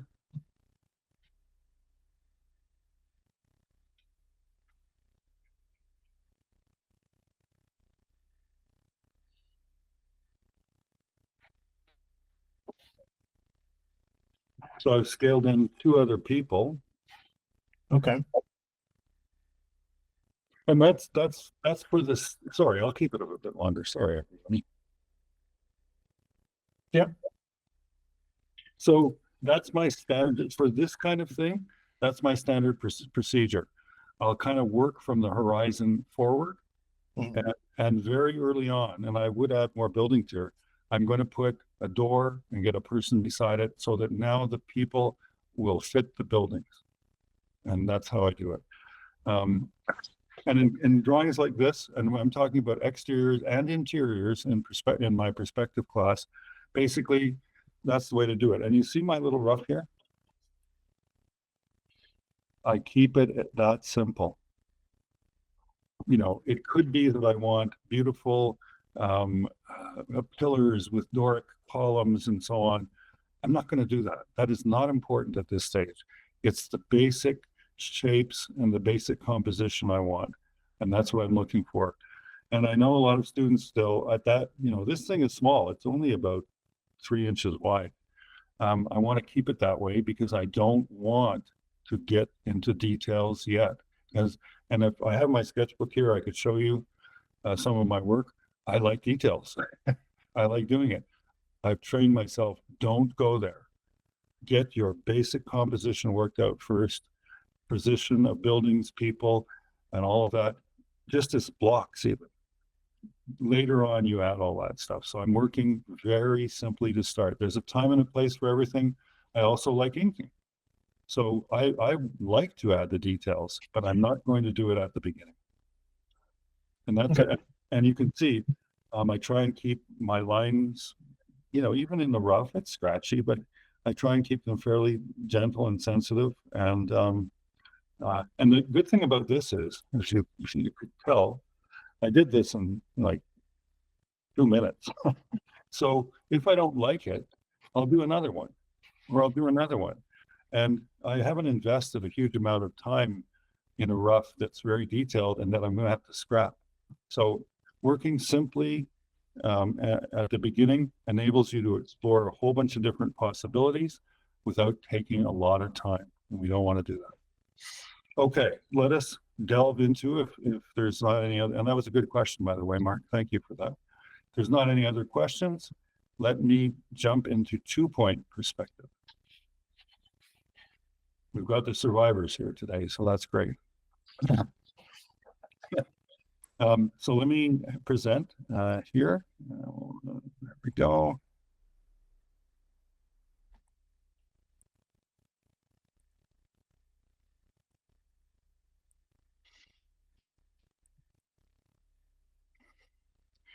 Oops, we don't want to do it that way. And we'll go here. Okay. So 1 point, as you can tell, we do see this, but it's a rather limited, because we don't often see things straight on, dead on like that. And here we see examples of various things, whether a stool, a pencil sharpener, a table, some sort of cabinet, a cylinder, whatever. They are turned so that we're seeing not just one face, but maybe, 2 faces of it. And we're using 2 vanishing points, as these things will have. So let's go on a bit here. And here we have a simple cubic structure, 2 vanishing points. You can do it either way. You can start with the 2 points, and then, and what comes next will be this first front edge of it, whether you start with the 2 points or whether you start with the front edge first and then do the rest of it. And we see here a couple of 1-point examples, but then once you turn them, we go from a 1-point formulation to a 2-point. And if you think about, if I look around my surroundings here, there's a couch and a chair and a coffee table and a TV stand and all the rest of it. And they're all in some 2-point, if I get in the right position for my coffee table, it will become a 1-point situation. But most of the time, you're going to be dealing with 2-point formulations. So horizon line, 2 vanishing points, and we've chosen to have our object here. This is the front corner, the front edge of the object. We take lines from the right and left vanishing point, and we can then drop verticals to create the depth of this object. And then we can take lines to these points to draw the interior of this building, this cabinet, this couch, this, whatever. And we've added another object over here using the same 2 points, and a further third object using the same 2 points. And there we have 3 different objects, all in 2-point perspective and all using the same 2 points. There's a city scene, similar kind of thing. Now, here's an issue. If we have a left and right vanishing point, and we're creating a 2-point cubic shape like we are here, great. Look at this. It's getting distorted. So one thing I mean, you can do it, but it's not going to look good. If you take your object that you're drawing past the right vanishing point that way, or past the left vanishing point this way, you will get distortion. So, for the best results, it doesn't mean you can never have the object close to the right vanishing point or the left, but you can't take it past. And in terms of realism, the best results are more towards the center. Some further cubic shapes. Okay, I'm going to go back now to this one. No, let's go here. Okay, so there we have an image. 3 different cubic shapes, all drawn with 2 vanishing points. Can there be more vanishing points in this picture? Yes. Yes, there can be an infinite number of vanishing points. I know when I was a few years ago, I visited London, England, which was wonderful. But of course, many of the streets are not like Toronto, set out on a grid. They're curving. So you have multiple buildings, and I never plotted it out, but I should have taken some pictures of it. Each one of those buildings will have its own set of vanishing points because the street is curved and they're all set slightly differently. So yes, I think that was you, Mark. Yeah, you can have multiple vanishing points. So let's go back here. Okay. Yeah, so I'll come back to the meat. I think that's fairly straightforward. So what I want to do is ask you to create, again, hello, Yvonne. Nice to greet you here. Is to create another 4x6 frame, ruled borders, ruled horizon, and for the sake of this exercise, you can keep your vanishing points in the frame. When you're doing this and you're doing more involved things, you almost never will. They have to be outside of the frame because otherwise you're going to get distortion. But for the sake of this, give me a horizon, 2 vanishing points, and create, because all of you I think are doing rather well with this, I won't ask you to go step by step, give me 2 different cubic objects from those vanishing points. Yeah. And Yvonne, how are you? What we're doing is, of course, some perspective. At the moment, I hope you saw that. We're just doing a quick look at 2-point perspective because eventually I want your students here we're going to finish with the beginnings of an illustration of a castle. So I don't know if you can do that, but if you could, that would be great.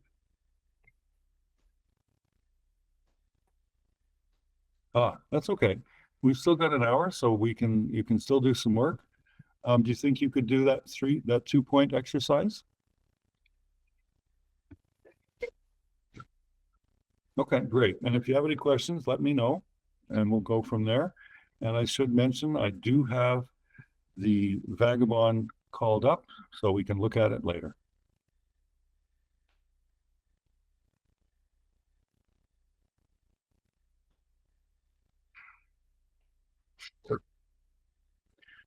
That was a very good question you asked, Mark, and I to follow up on it a bit. I had a student named Eden Armstrong who, in my regular class, I'll spend 30 minutes on a skill, the new skill, and then students start thumbnailing for their next assignment.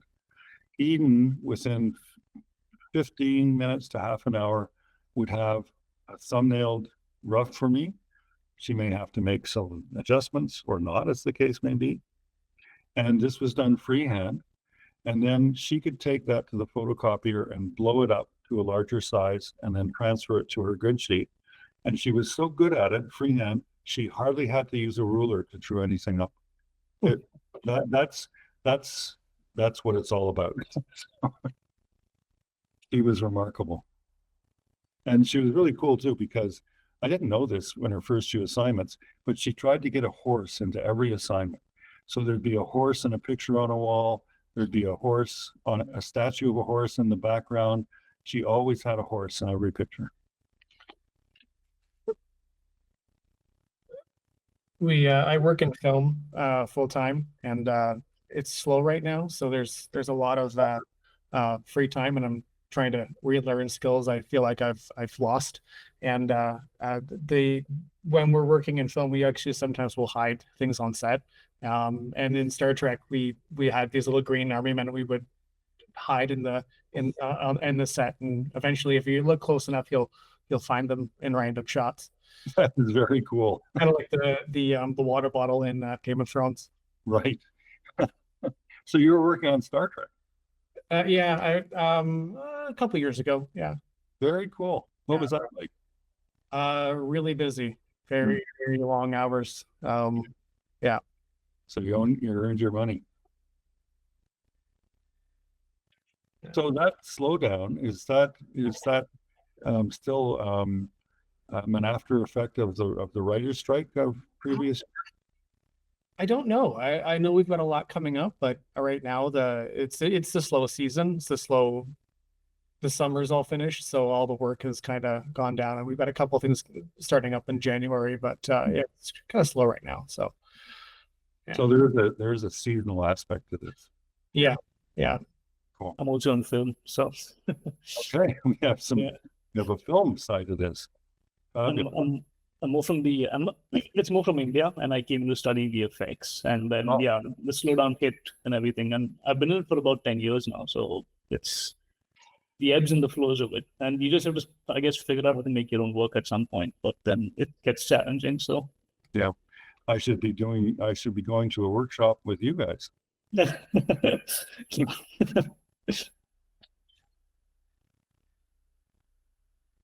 I've always had a hard time placing people in perspective when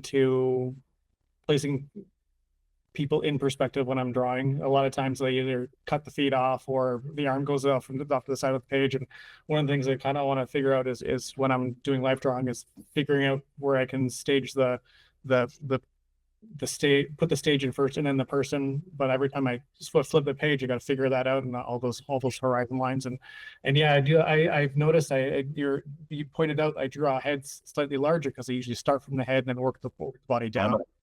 And I always try to go from the head to the foot, and all of a sudden the feet are no longer on the page, and I'm like, oh. Well, this is good, because this is I certainly did that as a young artist, starting with the head. When I drew a head, I'd start with the eyes. I don't teach life drawing, but I'm coordinating life drawing classes, and the life drawing teachers will say the head is last. The head goes last, because when you draw, let's say you're taking life drawing classes, so you know gestures and that sort of thing. And let's say you do a gesture, where the body goes, the arms will follow and the head will follow. So the core is the key thing. And I believe I've done some workshops where I did some life drawing stuff, and I'll tell the students, don't put the head in, just don't do it until you've finished it, and then put that in. So that starting with the head it's really hard to do. You want to, with a gesture, get the overall proportions and movement of the figure. And I think people always stress, well, with gesture, it's the movement of the figure.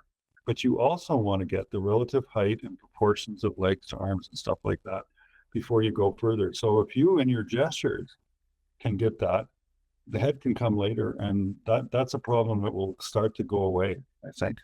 Yeah. Where do you do your life drawing? 825 down on Brock. A friend of mine runs the studio. It's twice a month on a Tuesday, for 3 hours. It's unobstructed, so there's a bunch of people come in. There's no instruction. You just come in and draw. Cool. Very cool. And this was just to push your skills a bit? Yeah. Ever since the strike happened, I was like, well, I've got free time. I'm sitting at home doing nothing, and I do other work as well. I'm a sculptor, painter, and so I feel like I've just lost a lot of the fundamentals, and it's like I just need to keep getting back into doing the fundamentals of things. Cool. Very cool. Well, we do have lots of workshops coming up, and you know, and also it is the golden age of online learning. Yeah, I mean, you know, it's interesting you're taking the perspective workshop because I know this. I like it. I think I make it fun, but many people think, oh my God, I don't want to do this. Perspective is scary. It's math. It's terrifying. I suspect you don't have that attitude. No, no, I like perspective. I like illustration drawings and mold. I'm a mold maker as well, so I do a lot of math when I'm physically like doing the math for putting chemicals together and working the measurements out, building boxes and frames and all that stuff. So yeah, Very cool. And you make sculptures? yeah. Whatever is on the back of the wall here, so like all this that I made and then painted and got a whatever table's over there in the corner. I don't have anything on there right now, but yeah. Very cool. And what are they made of? They're resins, plastics, some are found object. Most of them are sculpted and cast. Okay. Yeah. Wow. Fabulous. Excellent. Like I said, I think I should be going to your workshop. Okay, anybody have a 2-point formulation on the go here? Okay, let's take a look at Mark and then Harshad next. So let's take a look here, Mark. Okay, fabulous. And line quality, much better. Excellent. Excellent, excellent. So, and I'll do Harshad next. Just there we go. Let me get a little bit closer. Okay. Yeah. Good. Still could be a little lighter, but Okay. but the basic foundation is there. Okay. All right, let's see what you've got, Shar. Okay, let's take a look. Okay. All right. So Tate, with the drawings you have, decide for yourself. For instance, if I look at yours, Shar, the lower building, let's just say it's a 1-story building. I want you to put a door into that 1-story building that would be, you know, would be a reasonable door size for a 1-story building. And I want you to scale in a template person beside that door and then one other person scale to the template person. And this is for everybody. So everybody has done a good job. Let's do some version of that. The door on your one primary building and 2 people, one of them scaled to the other.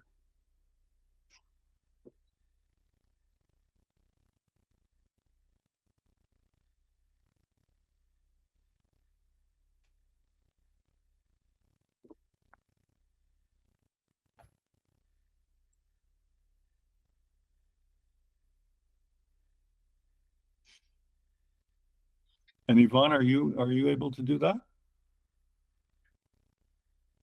Yeah, so what we're going to do is we're going to do a frame 4 inches high by 6 inches wide with a horizon line, which I think you've seen on everybody's drawings. And we're going to do, and maybe I can even do one for you here. So here's a frame. That's the easy part, of course. And there's a horizon line. And I'm going to get a couple of vanishing points. So I'll just show you that really quickly. So there's a frame, horizon line, one vanishing point, another vanishing point.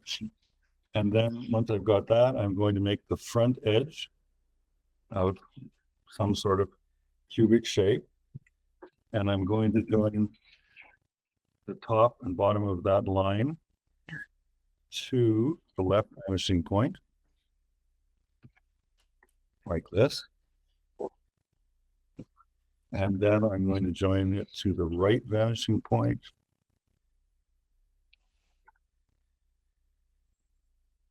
Like that. There we go. And I'm going to put 2 vertical lines to show the relative size of this object. And like that. So if you could do that, that would be great. I think I need a different backing sheet because something showing through from the other side. Starts. That's okay.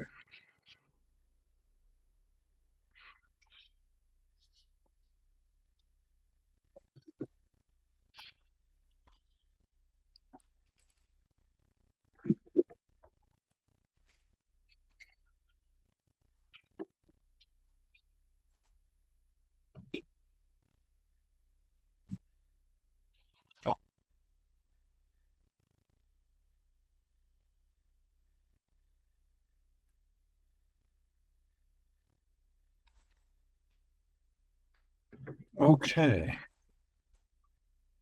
I've done a basic. I don't know if it's correct. So Let's take a look. Okay. The door size looks good. okay. The figures are a tiny bit small. Okay. So, but could you put a figure somewhere else? So closer to us, maybe to the left of the image, because yeah, but otherwise good. Okay. Okay, let's take a look. Okay, fabulous. Fabulous. Okay. Let's see. Okay, just for fun, since we're going to go to without, yeah, that's good. Since we're going to do a castle to finish off today, let's pretend that that building that you created there is a fortified house, a medieval fortified house. So could you put a little bit of detailing in there? Like maybe the brickwork, a hint of the brickwork, something like that. I know I'm throwing you under the bus here without showing you any visuals. I do have visuals on this coming up, but is that something you could do? Yep. Okay.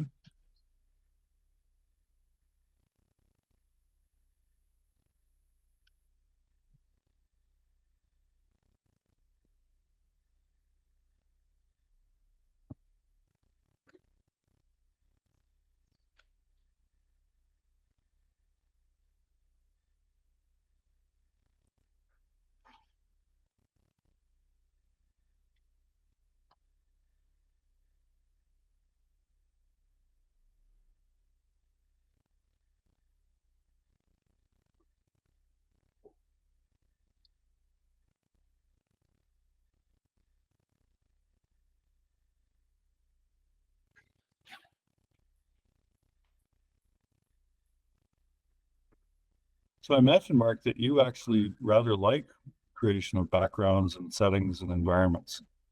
I do. I've spent quite a lot of time in on sets that are I'm very imaginative. A lot of space sets, as you can Oh, imagine. cool. I spend a lot of time. I spent 3 or 4 years on The Expanse. That's one of my favorite shows. So Ah, oh, yeah. Yeah, I was the person who helped design the proto-molecule Oh, okay. show. fabulous. So are you, would you, I mean, are you a designer, a concept? I'm I'm in special effects, so I do mold making, practical effects, fire, rain, water, on-set stuff, in-shop materials. Sometimes we'll go in and do like snow effects and rain and ice and all that kind of stuff, but we do all practical. Very cool. Very cool.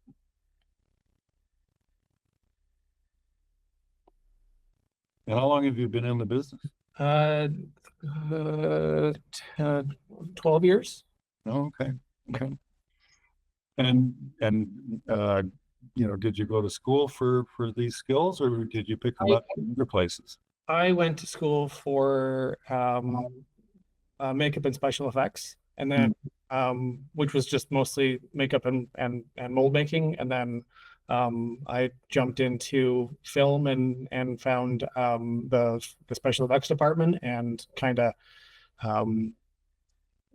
grew from there and just learned and worked but Fabulous. Okay, any other drawings here? Let's take a I look. think this is good. Ah, okay. So yeah, cool. Okay. Yeah, this is the beginning. Well, that Okay. you're anticipating where we're going to go next. So that's good. Okay. It's very, very good. Thank you. All right, so we should do this fairly quickly, but others are drawing. So while we're waiting, Harshad, you have a setting, you have a fortified house and a couple of Mhm. people, and I'm really going to throw you a curve this time. I want you to draw me some, because usually the sky is not empty. I want to see some beautiful clouds in the sky. Okay. A quick bit of advice, because people will tend to do this. I say draw clouds and they'll go, where is my thing here? There it is. Mhm. So they think because it's a cloud, it should be just, but no, I want to see you draw with some conviction. So I'm going to draw some billowing, cumulus clouds, whatever. Yeah, put them up here. Okay. So they don't have to be exactly like that, but draw with some conviction. Okay. Okay, cool. Okay, let's take a look. Ah, okay, cool. Yeah, and what I like about it too is your line quality has stayed quite consistent. Excellent, excellent. So I think we'll give it another minute or so because I want to show you a few reference images just to sort of stimulate your creative juices, and then we'll start. And I obviously you won't finish it today, and you may not want to continue with it. But if we work on a castle here, I'm going to put my email address, my school email address, in the chat. So if you ever do finish it, I would love to see it. So let me put that in there right now. There we go. There's my school email address.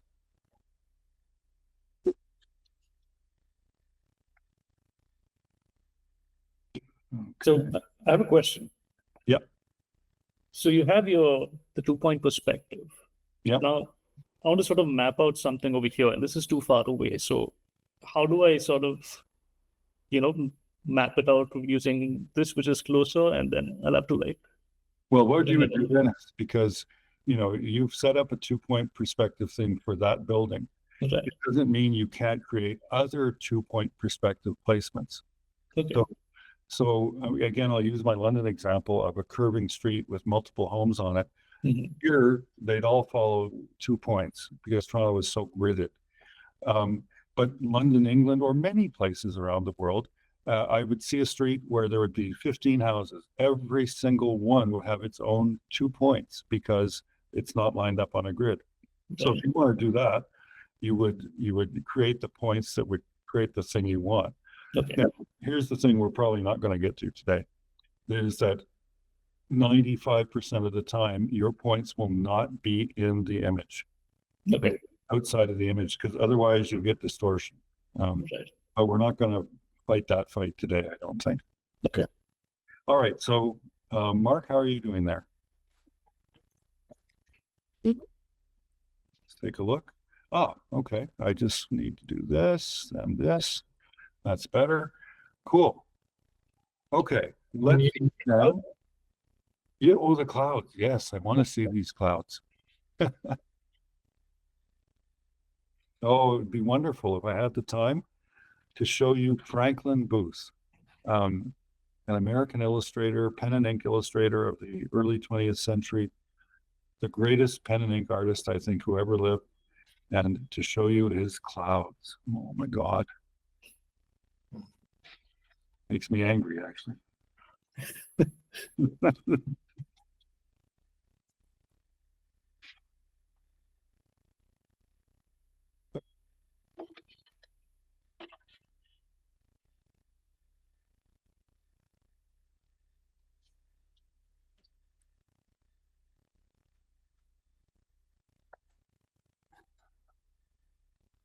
Let's see these clouds.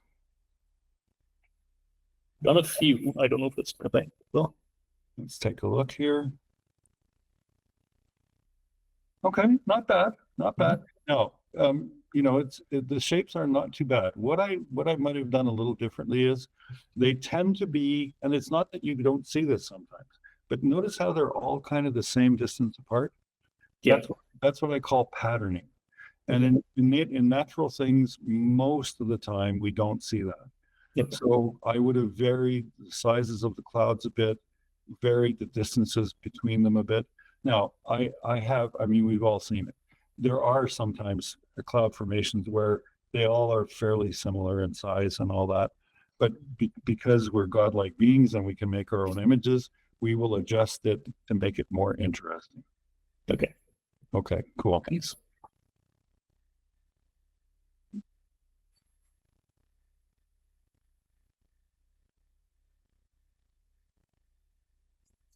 And if anybody else has got some clouds, I'll take a look. Yeah, that's, you know, there's natural rhythm and variety in those clouds. And I like that. And I like that there are some, this one on the right seems to be bigger and therefore it seems and I notice you've gridded the sky as well, which is great. It seems to be closer, where there are smaller ones in the background, which seem to be farther away. So we have some three-dimensionality. What I might have done with the clouds themselves is have some overlap in the shapes, because clouds have dimensionality too. Again, you do see that sometimes, but I think that might have pushed your image a bit the other way. So very good. And Mark, let's take a look. And yes, you have literally plotted them out in cubic shapes. I like the way you've had the clouds reacting to the actual vanishing points, so they kind of enhance the setup of your fortified house. That's quite good. Okay, thank you. So let me do another presentation, maybe not the last one, but getting close, and we'll look quickly just to stimulate your creative juices at some castles. And I'm going to do, I have a Castles of Europe and Scotland. Now I have a massive Castles of Europe file, many of which are extremely beautiful and extremely complicated. But I wanted to show these Scottish castles, or fortified houses is what they are in many cases, because they're very simple. And that's what I want. Basically, many of these, I don't want it to be shown this way, sorry about that. Many of these buildings are basically, I mean, you can see it. Every building is a cubic shape, but you can really see it with these buildings that we're going to show here. So let's go there. It reminds me of the printmaker Albrecht Dürer. Yes. Yeah, that's very cool. Yes. Oh, yeah. So this is Blackness Castle. These are all in Scotland, and they're all very blocky shapes. This is Borswick Castle. We haven't tackled ellipses here, but it's a beautiful element. This is Castle Stalker. Another view of Castle Stalker. And yes, we do have these battlements and we do have peaked roof elements and so on. But basically, this is a cube. And you can use a cubic shape and elaborate on it with detailing, with placement of windows, placement of a door, etc. Castle Stalker again. This is Castle Fraser. Now again, there's more building back here, but this is a cube, and if I was going to do something like this, I would begin by drawing the initial cube, perhaps the cylindrical tower here, and these things would come at the end. Now there's a way to put them on there, but just look at these things as cubic shapes. This is Castle Tiran.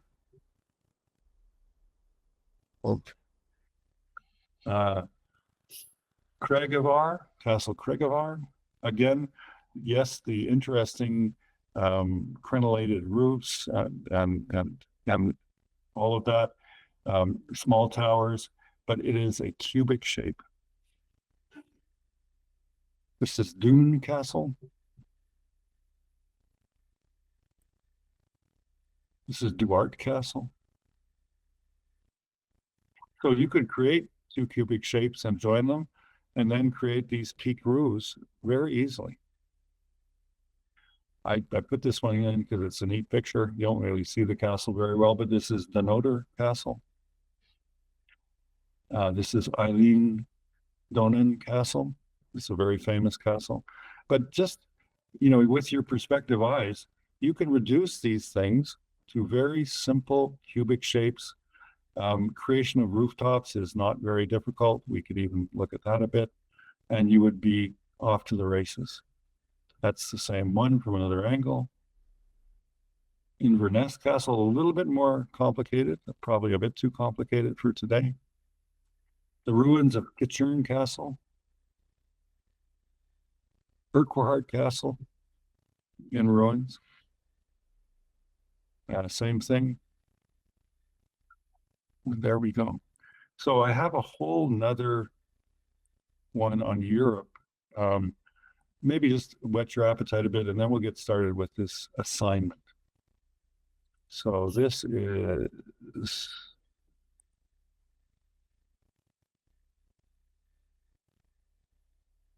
in Austria. This is Berg Grimmerstein, which it sounds like made up, but it's not. It's a real castle. And it looks like it too. But again, this is a cubic shape. This little tower is another extruded cubic shape. This is a little bit more different, but, and then of course there are these individual detailings that are interesting, but it's the simplicity of these things that I want to sort of focus on. This is Castle Haut-la-Chapelle in France. So essentially, you would be creating and recombining cubic shapes, sometimes with stepped sides and so on, and then adding really battlements, of course, crenellations, window placements. This is where your imagination can have a lot of fun. This is the castle of the Dukes of Anjou and the Dukes of Brittany. Both of those were in France. This is the castle of the Dukes of Brittany. And the castle, this is one of my favorite castles, partly because I've been there. This is the Chateau Chillon in Switzerland. Beautiful, beautiful castle. Well, I'd love to show more, but I have to be that unpleasant art director and bring us back here and get started. So what I'd like you to do, and I want to give you a little more room. So I'm suggesting a 7, if you have the space, a 7-inch, let's see. Let's go this time, let's go portrait. So 7 inches wide by 10 inches high. And that's going to be your frame. You can rule it, of course. A standard horizon line, not too high or not too low. And let's create a castle, a fortified house, whatever you want to call it, based on the model of these Scottish and European castles. Many of them very early, of course. Although some of them are rather later, because if a castle is meant for serious protection against sieges, a fortified house means they don't do that anymore. So some of them are later. Anyway, so I want a 2-point castle or fortified house. If you want to get ambitious, that's great, but I do think that the combination of cubic shapes would be wonderful. Now, when you're doing something like this, you need to do a rough beforehand. So this will be interesting to see your roughs. I always say to people when they're working on a rough, work as small as you possibly can. And I think, there's very obvious reasons for that. Number one, it stops you from getting wrapped up in details, which you do not want to do. Number two, you can work quickly. So you can do several roughs in a short period of time and explore different possible ideas for your composition. So it's beneficial that way. Another quick word about your fortified house. With your portrait format, push it back. Don't have it be up against, you know, the foreground. So give it some space. So it may be, you know, it doesn't have to be tiny, but you shouldn't fill up the whole 10-inch height. Give us some room so that we can see the surroundings, the forest or whatever it might be. So any questions about this assignment? My page is slightly smaller. I don't know if I can go like the entire length, but I can get a good portrait size out of it though. Okay, yeah, that's good.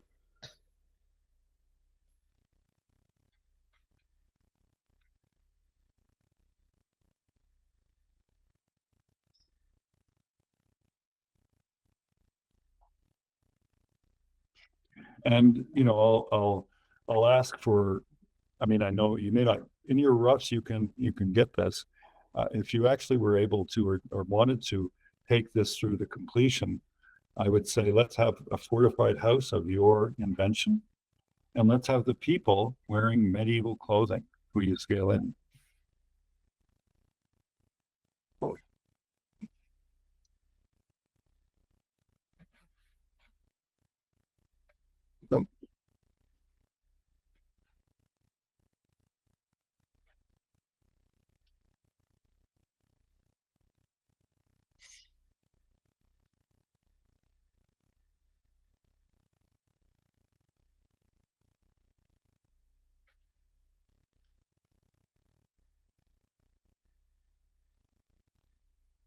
So as your art director, I'll want to see your rough first.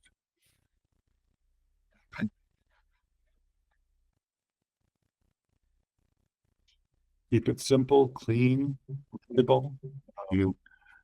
If there's some particular perspective element that's difficult, you may want to be more detailed about it. But most of the time,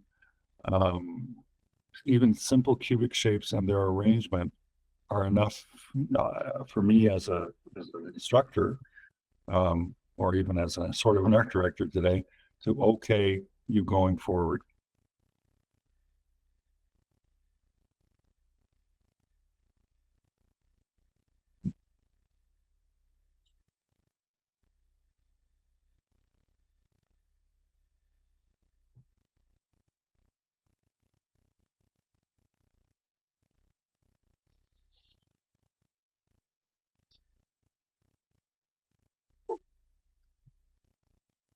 What do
This is very much like one of my regular classes because everybody's working hard and it's very quiet.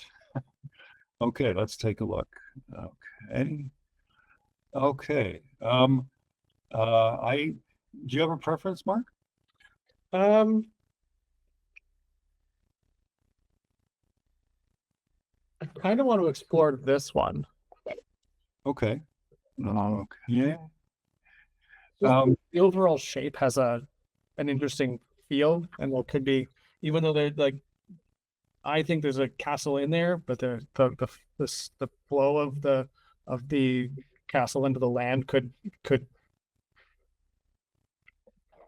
see where it goes.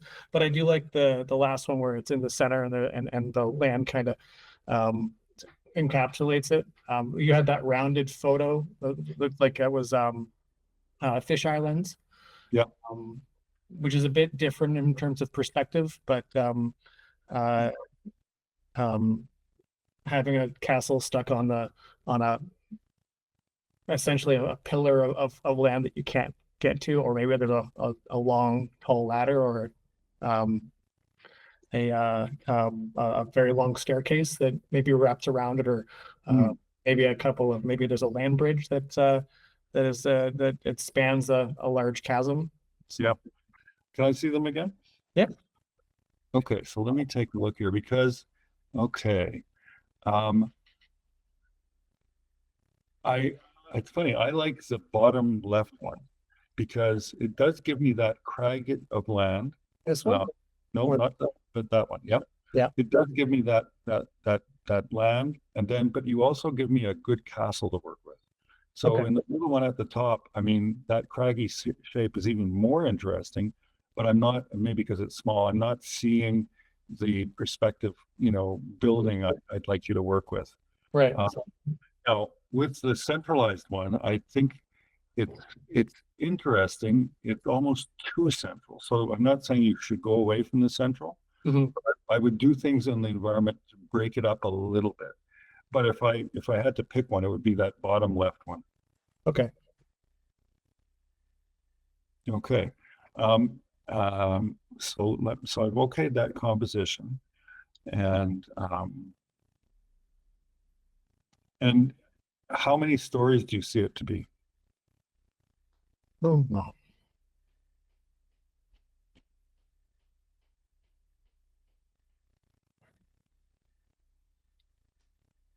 Say 4. Okay. Yeah. Yeah, and that still gives you some room to Far get. back in the distance, so I'd go 4. Okay. Here. This is you picked an interesting one because will you be showing any kind of roadway or anything winding its way up to the castle? I believe there's space in the bottom third of that section of that drawing to create a roadway or a pathway. Okay, because this is inclined planes, which is another interesting perspective skill. And inclined planes are interesting because you'll have your real horizon, and then you'll have false horizons for parts of the road that are winding their way upward. Okay, cool. Yeah, very, very attractive. One tiny thing I'd be careful of is make sure that the building at the top is really close to the frame. So maybe you extend the frame a bit, or you make it's close to what they call a tangent. Do you know about tangents? No. Okay, so tangents are, I'll do a comic book version of one. So I'll do a panel and I'm going to show a character.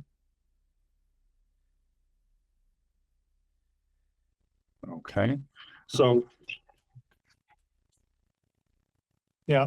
Oh, it's getting to that edge. yeah, and it's where things appear to touch that aren't really touching, but it Mhm. causes visual confusion. Right. So, or visual tension. So having the tip of the building so close to the frame, Mhm. it causes the tension. It's a minor adjustment. But I really like that composition. I could take off that upper floor and make it 3 Oh, floors. no. I will leave it. It's wonderful. Extend your frame. Okay. Okay, and Harshad, you've got something to show me here. Okay, we'll do that. Okay. Okay.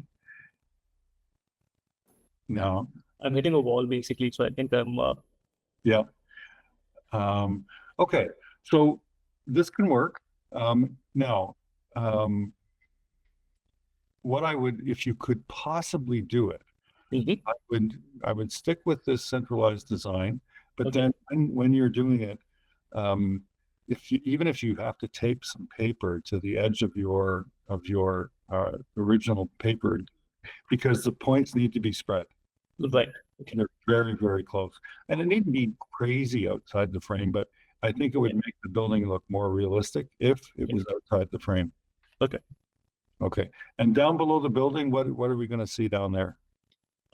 This again centralized. I thought of doing some sort of a barrier kind of thing over here, Like but a wall or something? yeah, probably a Okay. wall or a fence or Well, something. and again, that's then even more important that you really spread the points for that. Because Right. Okay. it looks, it's distorted at the moment. Now, the building isn't, but the Right. wall is, to get the convergence lines to converge that quickly would mean the wall is like 700 feet high. And that's, I don't think that's what we want to show. Yeah. Okay. But otherwise, you get the okay. Okay.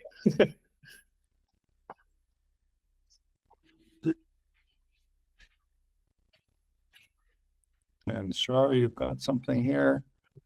Okay, so same thing, because I like now here's a couple of suggestions for you. I think number one, if you have a piece of paper or you can add some paper by taping it, get those points out of the frame. If they're so close together, the building is looking distorted. Because I think the actual design is interesting. So I'd love to see that design look a little bit more realistic. And then the other thing would be, and this is kind of subjective, but I think it would be more interesting if one or the other of those towers was taller. So there's a bit of variety, and the negative space around them is more interesting. Otherwise, I would go with that.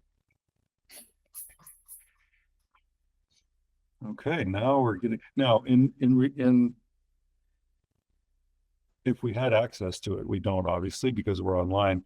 What you would do next if you have a working design and you've all worked small, and that's very good, you would go to the photocopy machine and you would blow up your design to the size of your finished piece, and you get your clean sheet of paper and transfer it, not trace it, but transfer it. Well, most of the time, that's what professionals do.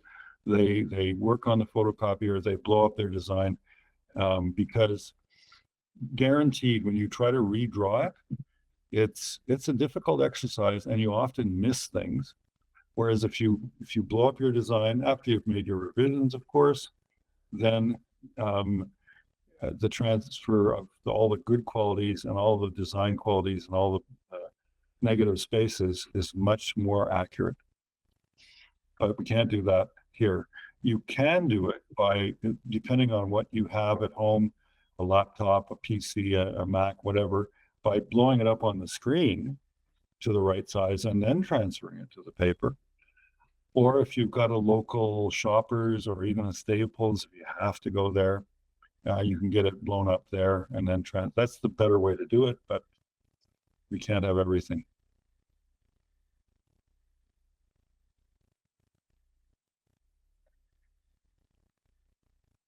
And of course, I say this to my regular students, I've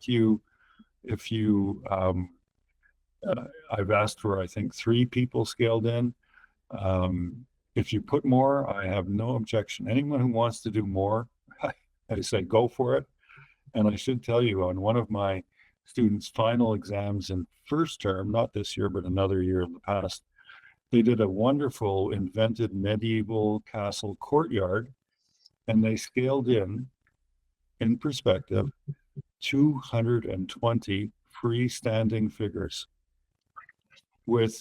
so it wasn't heads behind heads. They were all freestanding. They had their own clothing, hairstyles, props, whatever, 220. And I asked her, how long did that take you to do? And she wouldn't tell me. I'm not going to tell you. I won't tell you how long that took me to do.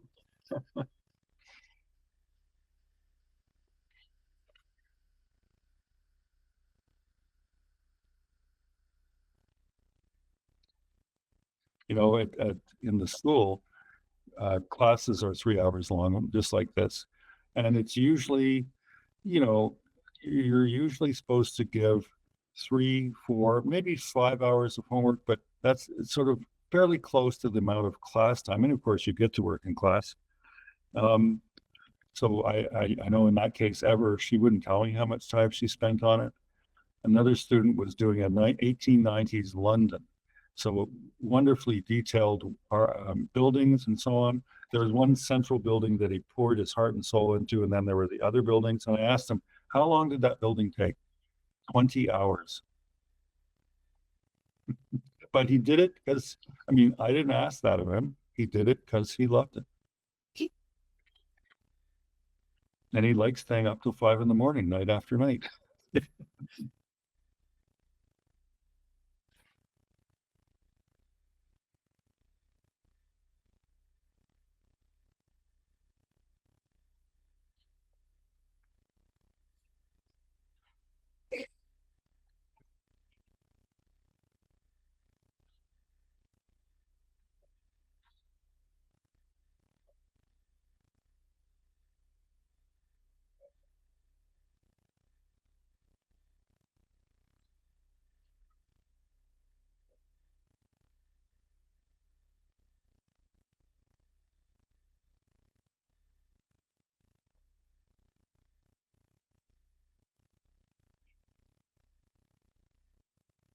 Now I know you're not gonna be at this stage in your drawings, but I'm just gonna show something on a screen because all of you did a pretty nice job with some of your detailing, but you don't have to actually always show every single brick.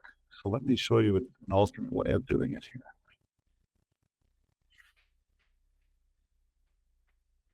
So I do a more impressionistic way of doing it. I don't render every brick, and I just showed just a glimpse of the bricks. And of course, as I do that, I try, and I've mentioned this word before, I try not to pattern. Make sure that it looks more random and more organic, even though it's a brick construction. The pattern of the bricks that you show should have a random look to them. And I say this, I talk about patterning because I am probably the world's worst patterner. So I work very hard not to pattern in my work, and it's been good for me because it's made me watch it. Otherwise, maybe I'd go ahead and just pattern things all over the place.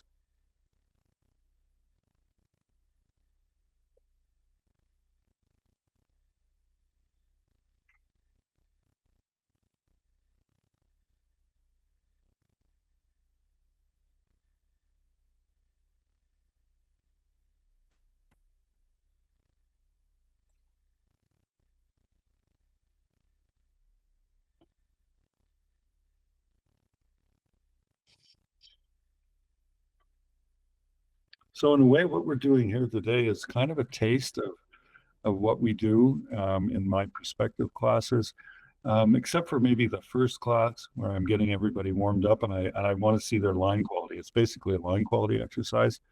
Every week we learn a new skill, and then we incorporate the new skill into an illustration. So we don't do exercises, we do illustrations. I think that's a lot of fun. We have in first term, we have an ancient civilizations. So you have to do something from ancient Egypt, ancient Assyria, or ancient Greece and Rome, and in period costume as well. We have a Romanesque assignment where you have to, staircases are the skill that you have to show how you know how to do staircases in perspective, and you can have people in medieval clothes. So these can be a lot of fun. Perspective should be fun. I guess that's my motto.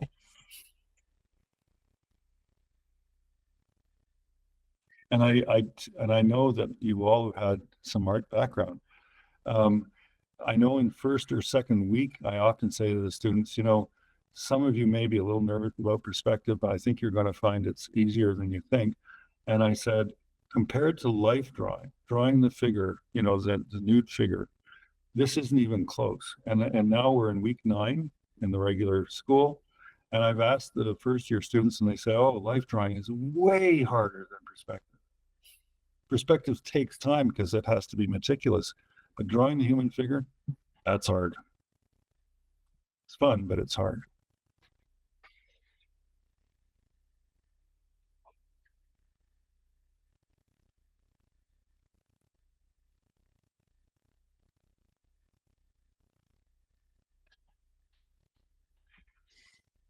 Sort of have something going. I don't know. Let's take a look. I'll get a better look at it here. There we go. Okay. Yeah. Yeah, I like the way you've given hints of the weathering, the bricks and so on. A little bit of crenellations at the top, a flag. Yeah, quite well done. Now I'm surprised. No, I'm surprised. So. No, it's quite well done, and of course, it's proper perspective as well. So, you know, and that's kind of a rough for the building to be. But the next thing, of course, would be the surroundings. Right. Yeah. So building looks fantastic. You know, we don't have a lot of time here, but when you go further, and I would love to see everybody's drawings if you could, but if you go further, make sure you spread your points. That wall looks fitted to that building. Okay. Yeah.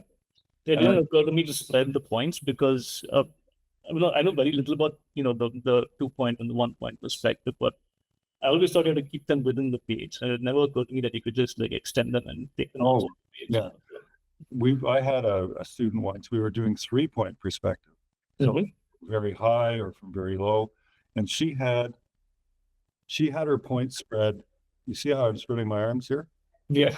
Further than that. Okay. They were she had to put it on the floor. Her desk couldn't contain it. So yeah. How do you know then where the lines will cross if you know it's going to be that distance? And then how do you make sure that so? She had a big T-square, you know, okay. and she taped her ruler to it. I think she had to use 2 rulers on a T-square to get it to work, but she made it work. Okay. Oh. No, you don't have to go that far. But okay. I mean, if I think about the assignments I get and what I want from the students, it's very rare that the points are on the page. Okay. They should be well spread, and there is a mathematical formula for it, but I don't really like to use it because I think developing a sense of it is better. Okay. Because the mathematical formula keeps everything the same, whereas if you play with it a bit, and that's the thing about perspective, because it's not reality, you can play with it a bit, and get really good results. Okay. Yeah. Because I'm more used to like photography where it's just in front of you and you just have to like take a picture if you have your eye. Well, this is to me the fun part. I mean, I remember I had high school art and it wasn't too good, but the perspective part was pretty good and I liked it. And I remember I still have it. I did a ballpoint drawing of a castle and I thought, I am a god. I can do anything now because I can. And that's what I like. You know, you get to create your own thing, and that's what we do. Yeah. I'm just going to show the group, just for fun, some of my own. I'm doing something in my sketchbook called a character a day. I have to design a character every day for a year, and I'm in my 12th year, and I've got 4,400 characters. So these are some of my recent. Oh wow! Ow. And then this one here. Those are great. Yeah. So you can see I like environments a lot. This is what I did. This is an illustration I did recently for a Robert E. Howard Conan story. Oh wow! And are these inks or paints? This one here is markers and pencil crayons. Okay. Most of them are that. Let's see what else we got here. Do you like characters or do you like environments better? Oh, both. I mean, I'll do things like this. Oh, So a creature of some sort. And then I'll do an environment. Have you seen the documentary from where the people who worked on D&D in the beginning? No. I believe it's on Prime, but it talks about the artists who basically left. One of the artists that worked on the original D&D Volume 1, he quit college and jumped right into the company and says, I want to work for you, here's my drawings. And then they talk about the painters who worked with them, and they're very eccentric designers and artists, a very interesting group of people that basically started the whole fad of creature designing. Wow. And this is on Prime.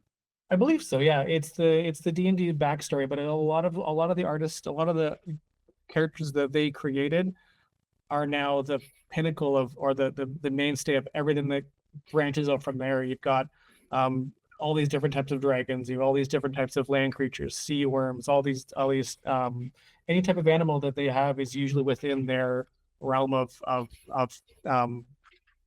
is at some point in their book as an actual drawing. And most of the stuff you find on Google is pulled from D&D. what's it called? The documentary? I'm not sure what it's called, but it's if you Google documentary D&D, it should pop up. It's fairly new. I will look for that. Yeah. Here's another. So I like this one.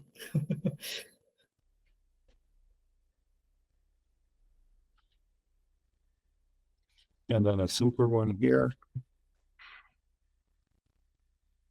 Wow. In 3D, I've done like 2 lighthouses, and I have this fixation with lighthouses. I don't know.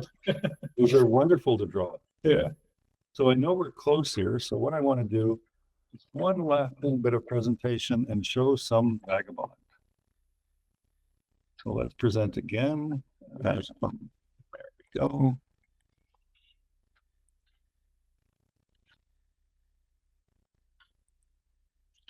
Okay, so oh, there we go. Okay, so let's do this.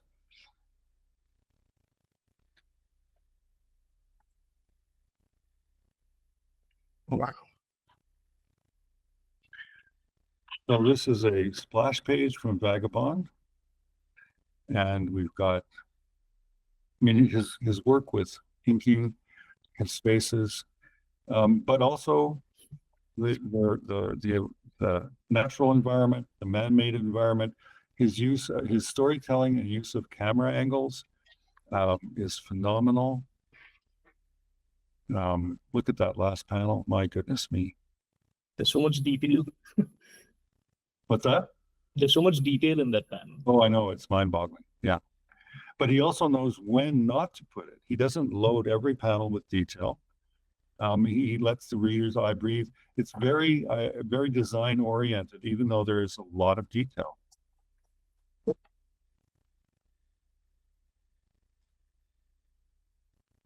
I should find a sequence where he's involved in a sword fight. Let's see what we've got here. Oh, this is a cool sequence. It's not really so much of a perspective thing, but let's take a look anyway.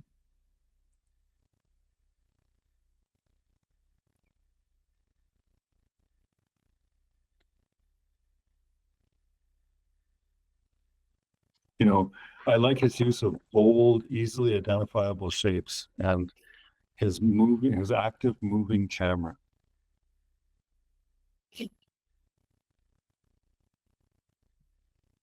So essentially in this sequence, he's just looking at this sleeping man and imagining certain things in his past.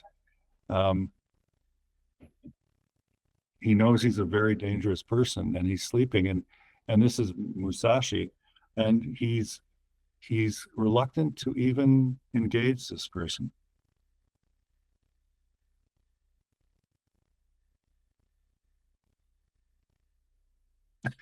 He's scratching an itch.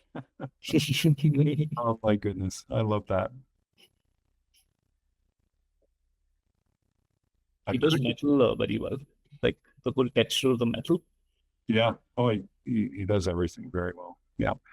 His use of cross hatching is just phenomenal. And then I've been reading Blam recently, which was another very interesting story, I thought. which one? Blam, Blame. Okay.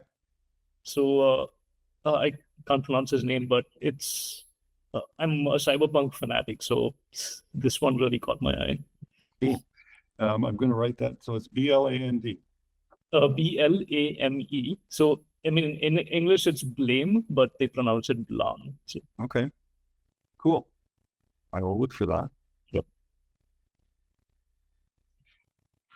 Okay. One last look. Let's see what people have before we go.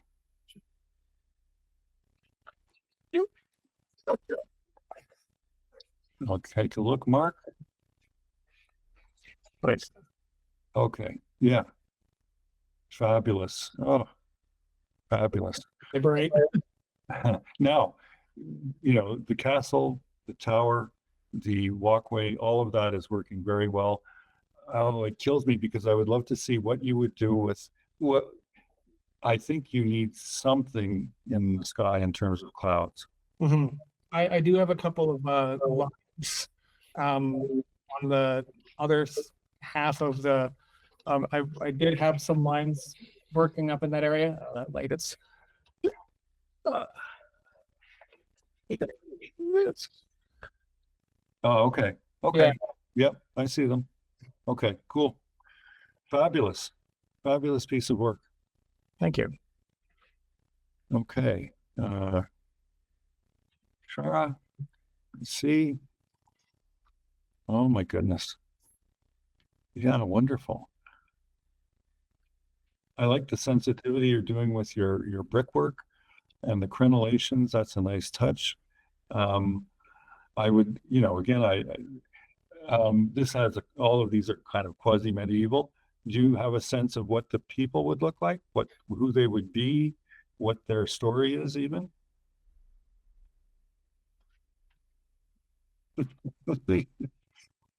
Well, anyway, it looks very good. Very, very good. What did you think of Vagabond?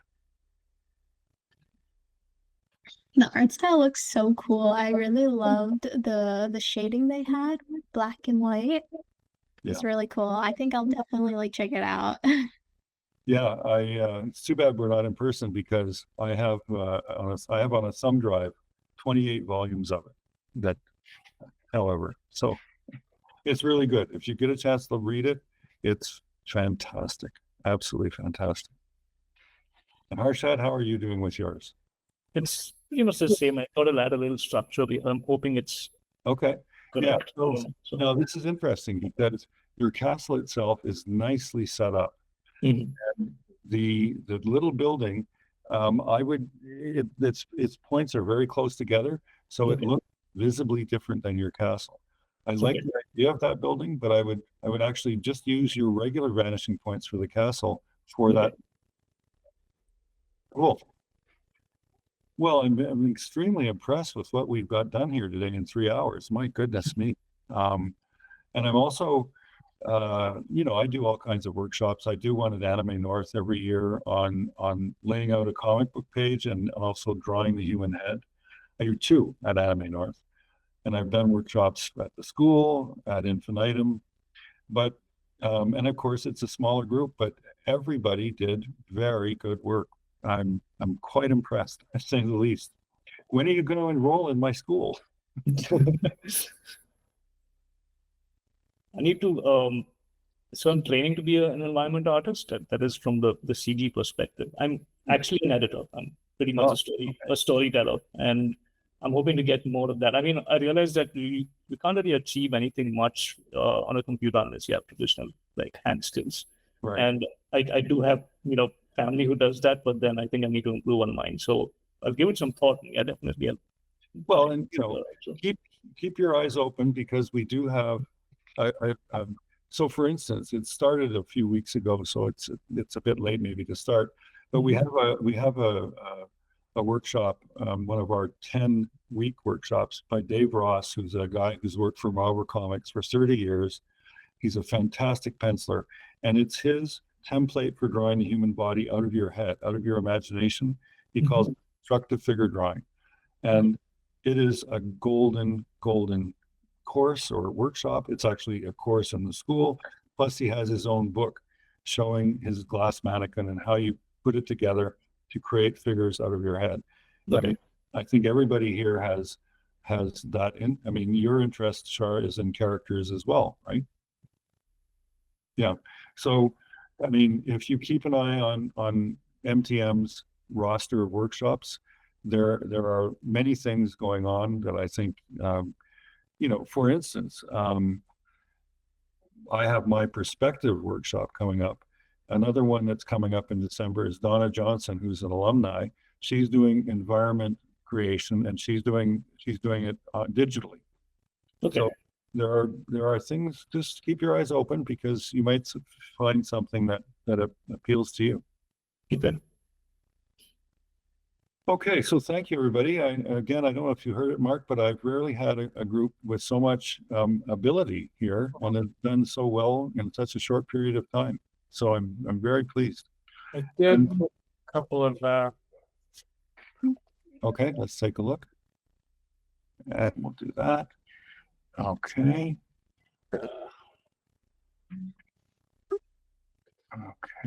Okay, the walkway looks fabulous. Fabulous. It's a bit harder to see the clouds. Are you going to orient them towards the left vanishing point or the right vanishing point? I'm confused about that. I right now I have them on the right side. Yep. But I feel like since there is two, they are still using both at the same time. But they're far back in the area, but they are getting, I feel like I've put a bit of a curve in them, which they shouldn't really have. I might redraw those and fill them in. Yeah, I think maybe that's what I was noticing in the clouds, because it's important to keep the orientation of the, there's three basic orientations, I think. There's the one where the clouds are way in the distance and it's like wallpaper, but that's not what you're aiming at. Then there's the one where maybe I'll draw it while I'm talking, where the clouds are generally oriented towards the left vanishing point, or the next one towards the right vanishing point. Okay. And I'm looking, I'll do a little quick drawing of it, of your image. And we have a castle like this, and some land and the walkway and all of that. We don't need to. So to me, the orientation of your picture is based on the left vanishing point and is looking to the right. So this is what you have. And now I'm going to put in the clouds for that.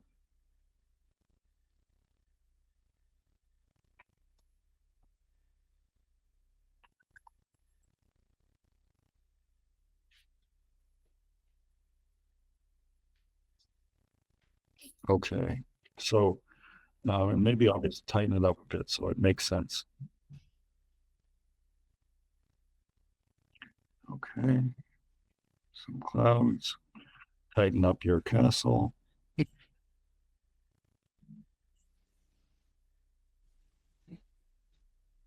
Your walkway.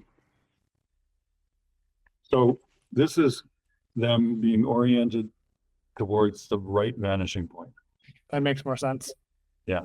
I think based on your building, and you know, to me, I look at it, it's looking to our right. So that's why I want those clouds to move that way. Okay. Now, I could do another one just for fun. Okay, castle.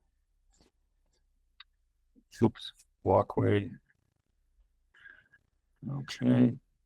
And let's do something different. Because sometimes it's kind of fun, you know, in this orientation, the clouds are going in sync with the left vanishing point, but it's sometimes fun to cross them. So let's try a crossing pattern.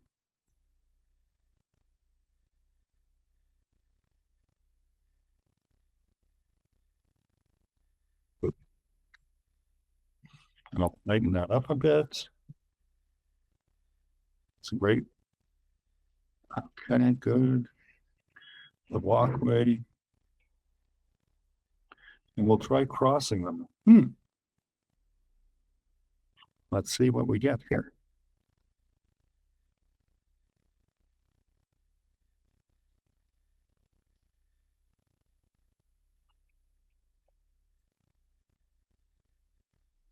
Okay, so now the clouds are going to cross that pattern. And go the other way.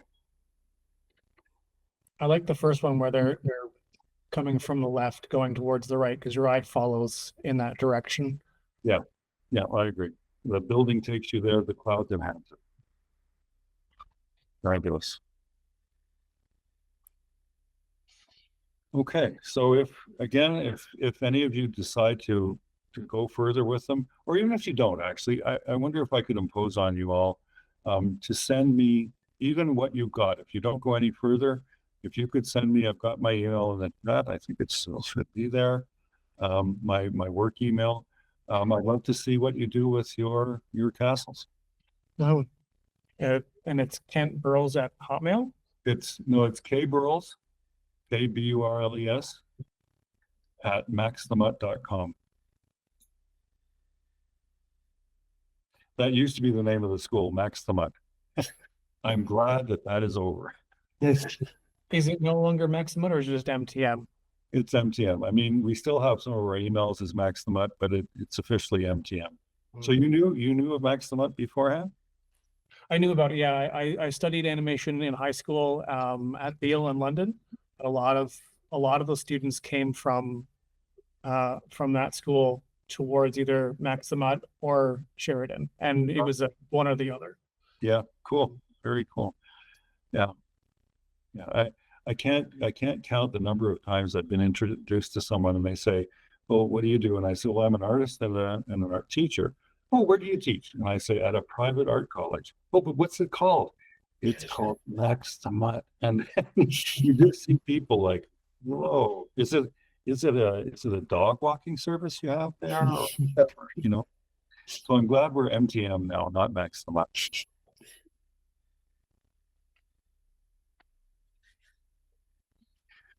Okay, I'm going to head to dinner. Thank you very much.